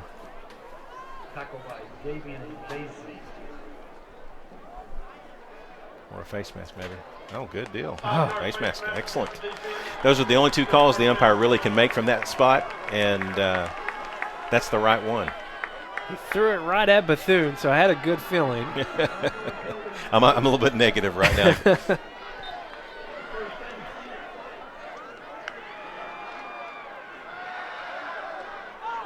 Weiss lifting one up for Mosby. He reaches one hand out, can't haul it in. A little bit of contact there down the boundary, but not enough to get a call made. Still, you're at 2nd down and should relatively we be at short. 3rd down? I think they've. Is it 3rd down? Is it an automatic 1st down after the face mask? It's not. Yeah, so it should be 3rd down. He's got 3rd down and 3 on the clock, but on the sticks across the way, they had it marked as 2nd down. Now, the officials got it third down as well. One official does at least. Third down. All right. A little bit of confusion out there. So 3rd down and 2 coming up for the Wampus Cats. Need to convert here. Oh. Going to throw one up for Manny Smith. He has to come back and make the catch. Makes the North Little Rock defender miss. He's got open field. One man to beat. Can he get there? Yes! Manny Smith, 77 yards. Look what jumped out of the Lucky Charm box. Manny Smith. Ben did what he could there to get the ball off. It floated. Manny had to come back to get it. He had to wait on the defender to miss him, and then absolutely outran the defense to the goal line. What a great play, Manny. Under a lot of pressure, Weiss gets that ball up. Manny Smith comes back, and then the rest is history. Looks like this may be the time. Wampus Cats going to elect to go for 2 now with the lead. See if they can extend it to 7.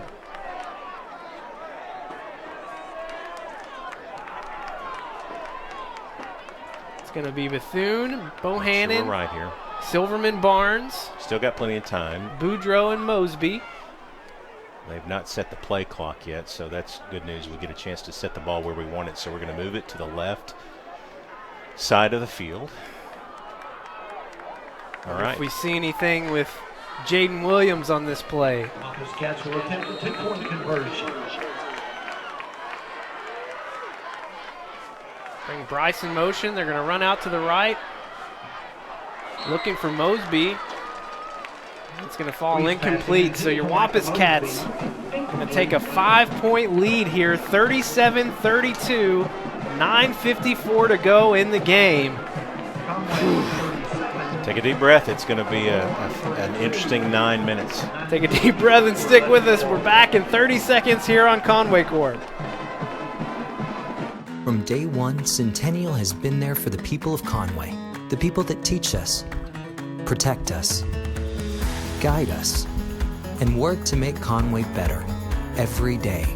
That's why we've donated over $5 million to local organizations and causes, and we have the same commitment to serving you for life's milestones and everyday moments. Centennial Bank, proud to call Conway and Faulkner County home. For the first time since the second quarter, your Wampus Cats back on top on North Little Rock, 37-32 with 9:54 to go. Wampus Cats set to kick away to the charging Wildcats. It's been a fun one here tonight. Exciting first quarter. Wampus Cats got down by 11 going into halftime. Mejia is going to kick that one out of bounds. Going to set up good field position for North Little Rock. They trailed by 11 coming into the third quarter. Scored 10 quick points, and then it's been a back-and-forth affair. They finally get a stop on defense and find themselves now with the 37-32 lead. Yeah, and we've got a little bit of a change on defensive side. We've got number 2, Darius Hayes, in at safety. I think that Trey Roberts they're trying to look him over. He doesn't have his helmet on, so that could be concussion protocol there. Handoff to Sims. He's been a lot quieter here in the second half, had over 150 yards in the first half. Short gain for Sims. Yeah, good tackle on the backside by Maurice Freeman. When you've got a guy that can make it happen on the gap, if you can get some backside pressure, stop him at the line of scrimmage, that's a good play. 2nd and 8 for Cotton. He's going to keep it himself. Tries to find some space on the right side, but he's swallowed up behind the line of scrimmage.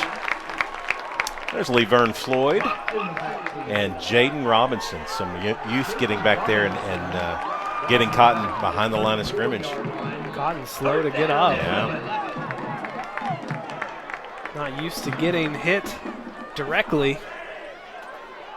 So elusive. It's going to bring up 3rd and 11 for North Little Rock.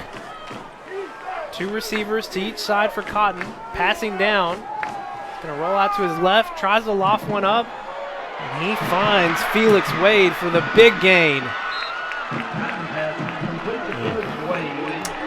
Well, the one thing that you want him in is throwing downs. You want him to have to throw the ball, but Felix Wade has been a thorn in our side of on the deep ball. He's made so many plays. Well, pretty much all of their passing plays have been to Wade. Seen him in some screens. Kareem Cotton not very accurate on the long passes, but he finally connects on one there, and it's going to set up 1st and 10 at the 18. Quickly gets it out to Jefferson. Jefferson making a move close to that 1st down marker. Yeah, we've got our cornerback out there on that hitch play. You've got to get a good block downfield, and receiver held on to him a little bit too long, but he didn't get the call. 2nd and 2. Jefferson going to stay in. Rashawn Simmons also in for the Charging Wildcats, number 88, far side. Kareem Cotton's going to keep it out to that right side. He's met right at that 1st down marker. Jaden Robinson. Tyler Garlington already there as well. He's getting a lot of attention on the edge there. Good tackle, short of the 1st down.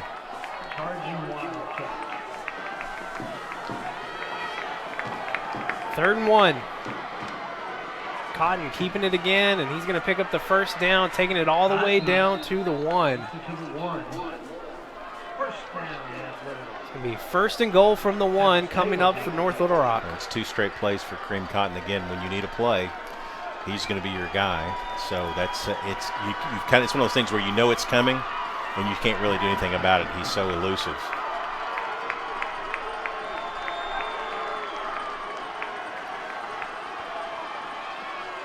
Cotton keeps it again, walks it in for another touchdown. North Little Rock regaining the lead. Yeah, 3 plays in a row for Kareem Cotton. That's a little bit too much to handle in that short of the field.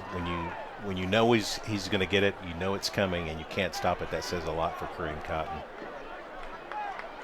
It's going to be 38-37, and kind of wondered if they might go for 2 here. Yeah. But they're not. It looks like they get the kicker coming out.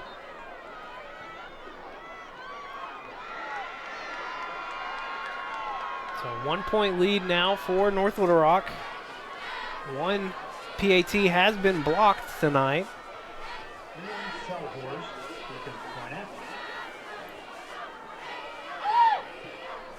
Selhorse gets the point after up and good. So a 2-point lead regained here for the Charging Wildcats.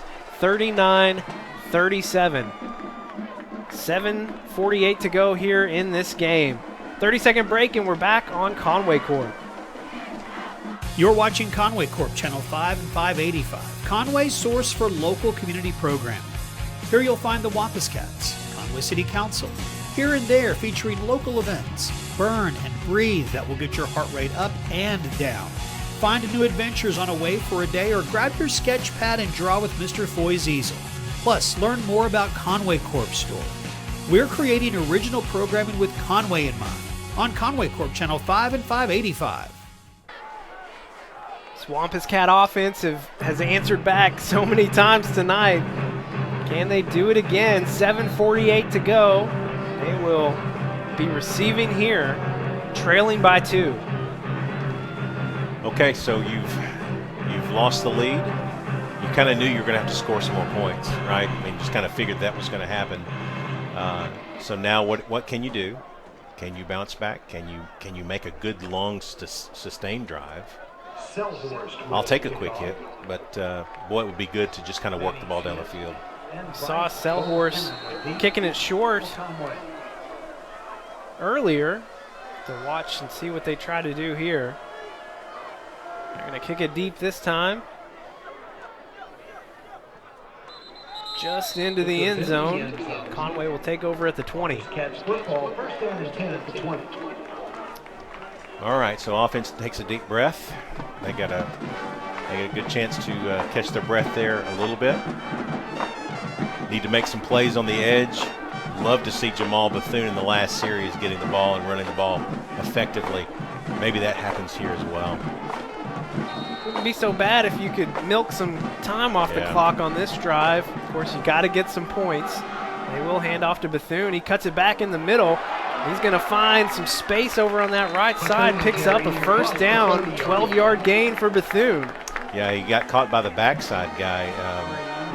He was not able to completely break free. They caught him on the backside, but 11 or 12 yards on a first down is good. Trips left for Weiss. They'll hand off to Bethune again. He's trying to find some space right there in the middle. Short gain of 1. Actually made something out of nothing there. His first move was completely blocked off, and he was able to wiggle back and grab one. Manny Smith checking in for Bethune.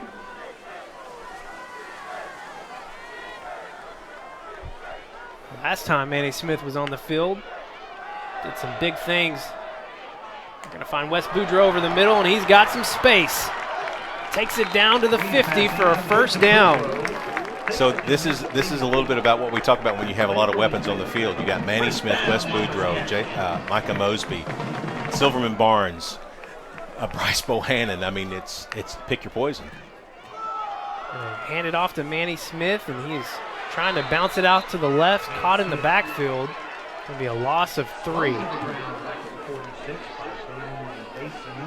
Yeah, there was not much there. It's actually a lot of bad things could have happened there, but there was just no place for Manny to go there. 6:37 and ticking. Cats trail 39-37. 2nd and 13 upcoming.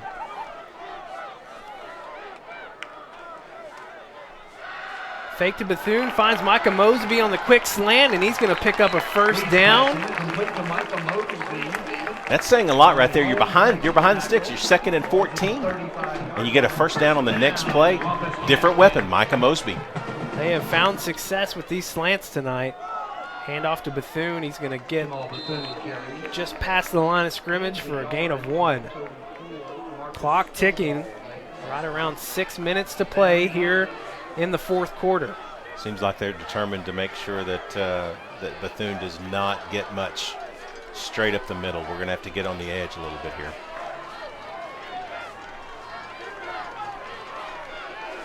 Second and 9. Hand off to Bethune. Another short gain, going to set up 3rd and 6. That had a look of a run that you're going to go for it on 4th down. When you're down this close, it's just going to trying to get as much yards as you can. Wampus Cats not in field goal range. Looking over the middle, finds Wes Boudreaux. He tips it back to himself. What a play from Boudreaux. We've talked about his feet all the time. What great hands there. Great concentration in traffic. Popped it up, made the catch for the first down. Wow. 1st and 10 at the 21. Hand off to Bethune, cuts it back up the middle. Nice gain for Bethune. 7 yards. That's what you want to see on the first down is get ahead of the sticks, get yourself in a position to be able to have some options. Make it 6 yards, 2nd and 4.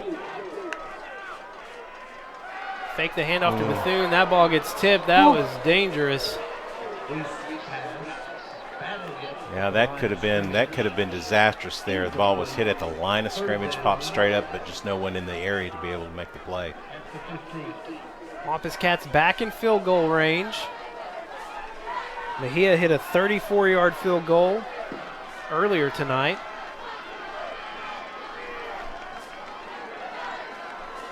Third and 4, under 5 minutes to play. Going to make sure of the play call here.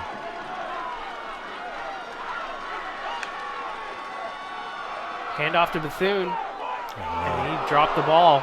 And it's still on the ground. It's going to be recovered by North Little Rock.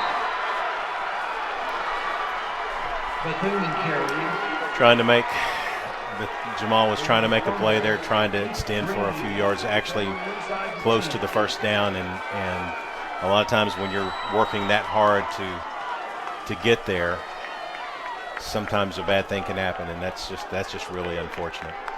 Trailing by 2 and getting a successful drive going. It's stalled out by a fumble. 4:46 to go. The Wampus Cats defense still has an opportunity to get the ball back to their offense.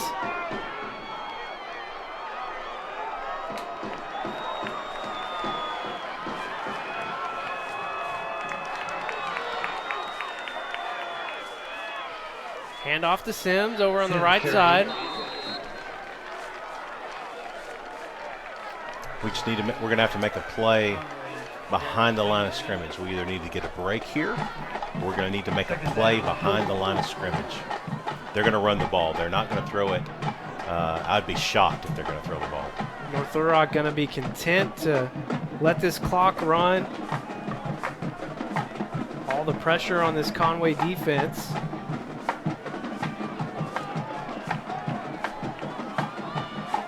Got to keep them from getting 6.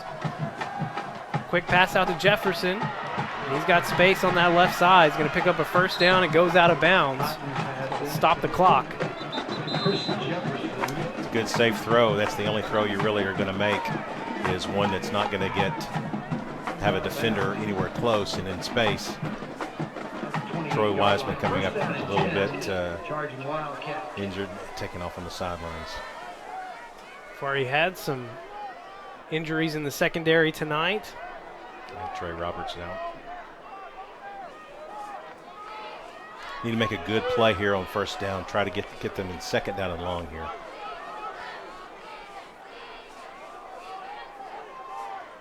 Cotton going to hand off to Sims, and he's being pulled down from behind by Banks. Still carries him for a 7-yard gain. Ball's at the 35, second down 3. Second down 3 is just their cup of tea, so we've got to get them in third and long, second and long, and have them work harder to get to the end of the chain. It's the story of the first half for sure. Yeah. This defense able to get some stops here in the second half. Gonna have to come up with another one here. Hand off to Sims. He's going to get real close. He does pick up that first down, falling forward. Closing in on 3 minutes to play here in the game. All right, this is, again, first down is going to be critical for us. We have to make a good play here to get them second and long and have them start thinking about other options other than Kareem Cotton running the ball.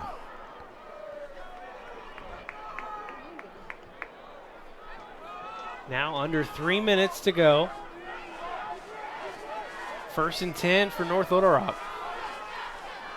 Another handoff to Sims, breaking it out to the left. Gain of 3. Good tackle there. Gain of 3 is okay. It's better than what we've been giving up on first down. So let's make another good play here. Try to keep them third and long. Got to watch Kareem Cotton here. 2nd and 7. By the time they snap it, will be close to 2 minutes to go. So this really is where you're going to have to get a stop.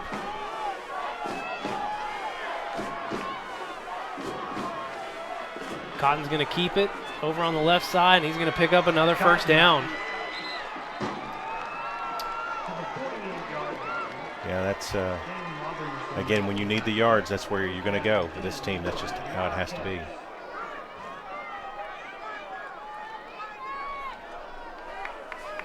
We've got 2 timeouts, down 2 minutes to go. We make a good stop here, you'll start seeing us take some timeouts to try to get the ball back.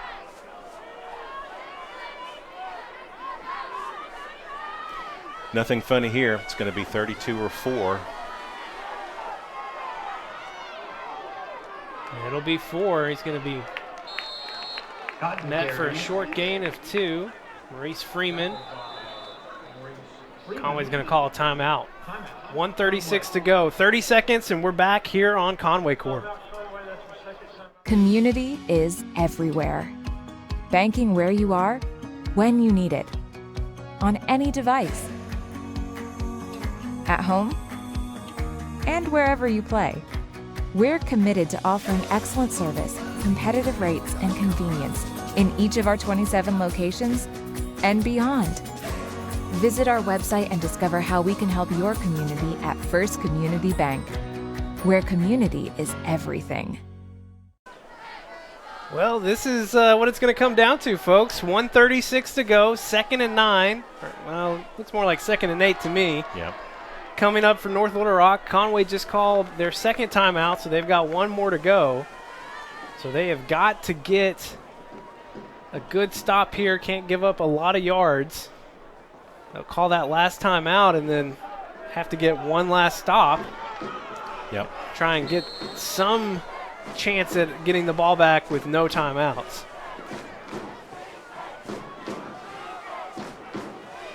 Kareem Cotton going to keep it again, right up the middle. Laverne Floyd, the ball comes out, but they're going to whistle it down. That is a tough call here. The far side judge saying he was down. He wasn't down, but they're going. I mean, if you want to call forward momentum, then I would listen to that a little bit more. But wow, it's going to bring up 3rd and 6. Conway's going to call their last timeout. 1:19 to go. And you feel like North Little Rock probably, we'll go ahead and keep it here. Yeah. North Little Rock probably, depending on what happens on this next play, might be in 4-down territory because they've been able to convert so much tonight. Yeah. But it's all of that's kind of moot because we got to get a stop on this next play. Yeah, so this will more than likely be, even though he fumbled there, probably going to be Kareem Cotton, I would guess. Maybe they hand it off to Sims, but I would guess that Ford gets it here. We have no timeouts left. It's 1:19 left in the ball game, and you're at 3rd and 6. So what you've got to hope for here is obviously a stop. Yeah, could they go for 2? They might. Or could they go for it on 4th down? They might do that. But it's all about stopping it here. Jaden Williams checks in on the defensive line. 3 receivers for North Little Rock. Kareem Cotton's going to keep it. He's going to be taken down after a gain of 2, so it's going to bring up 4th and short. 1:11 and ticking away. Yeah, 4th and 4 that's an interesting. If you're going to go for it here, that's an interesting spot because that's a lot to get. Because you know who's going to get it. Yeah. They know that we know. And if you don't get it, then you're giving Conway better field position than if you just punted it here. And it's only a 2-point ball game, so you got to get to about the 20-yard line to be in a position to kick a field goal. North Little Rock, of course, with all their timeouts, so they're going to let this clock tick down as far as possible. Call their first timeout here in the second half. So 34 seconds on the clock. 4th and they've got it listed at 4th and 6 on the scoreboard. It looks more like 4th and 4. Yeah, that's 4 from here. So interesting decision for North Little Rock because, like you said, 4 yards. They've been able to get that at a pretty rapid clip tonight, but if you don't get it, then Conway has less of a field to try and travel down in what you're probably going to say is about 30 seconds. We're already sending back Bryce Bohannon and West Boudreaux, so it looks like maybe the coaches in the booth have seen their kicker already make their way into the huddle. I'm looking for him. I can't see him, but yeah, there he is. So they are going to punt. At least they're going to line up to punt. Got to be really disciplined here, by the way. You cannot jump off sides here. Yeah. Second punt attempt tonight for Selhorst.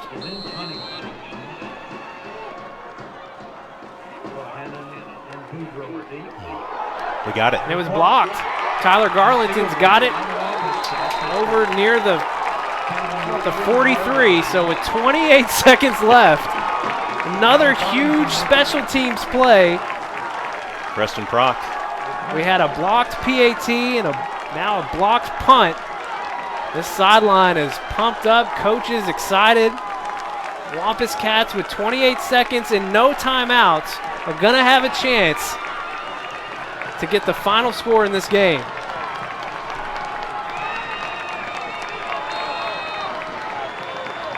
They'll go trips to the right.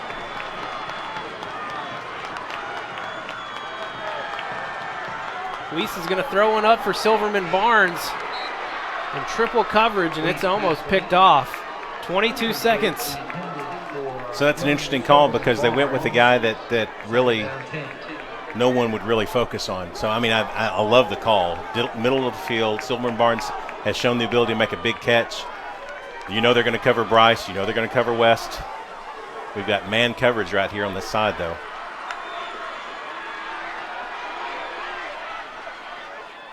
Tries to find West Boudreaux.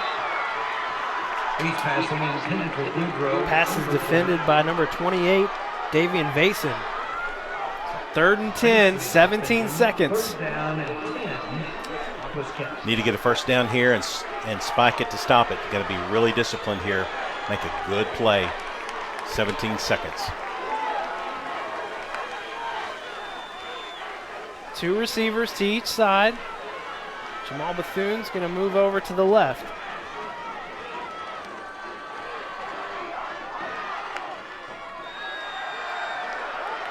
Weiss lifting one up for Micah Mosby. And there's going to be a flag on the play as he is tripped up in defense by Randall Abrams.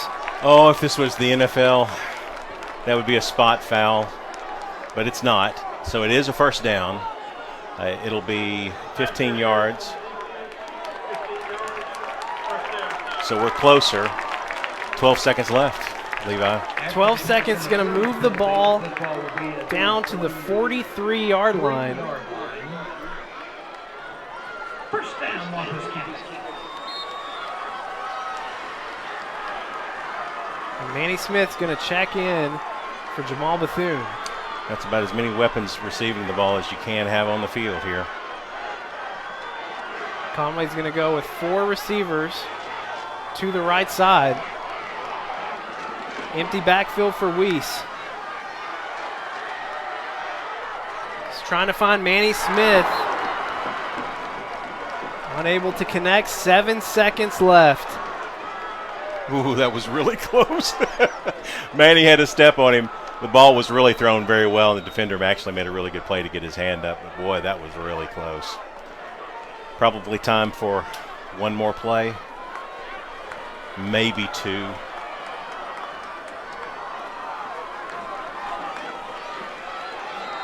Four receivers to the right side again. Weiss is going to roll out to the right. They're going for it all here. Tosses one up. And it's incomplete. Wampus Cats falling tonight, 39-37. Last second attempt by your Wampus Cats, incomplete. And they will move to 0-1 in 7A Central play, falling to the number 2 ranked North Little Rock Charging Wildcats. This one's tough to take. Offensively, we played really well, had some opportunities, and you know, here's the thing. You had an opportunity to win the ball game, and that's what you really want. That's what you strive for. I know, I can tell you, I don't even need to look at the other scores in the state. This was the best game in the state right here at John McConnell Stadium. Our Wampus Cats fought their heart out. They laid it, all of it, on the field. Kudos to North Little Rock. They played a great game. They had a great game plan. We did too, and we came up 2 points short. It's going to be a tough one to swallow. Like you said, these Wampus Cats know that they had a number of opportunities tonight they were unable to capitalize on, and this one's going to sting for a while. 39-37, Conway falls to North Little Rock, and the challenge for Conway is got to put this one behind you. You got another conference game coming up next week. Yep. I hope we get to play next week. We need to play next week. On behalf of Javon, Ashton, Maggie, John, Chad, Great Scott, crew. Stats Taylor, and Justin King doing all the things on social media. He's Tim Roach. I'm Levi Gilbert. A tough one tonight. But man, it was a fun one. They had a chance. All right, hopefully we see you next week here on Channel 5. Everyone have a safe night.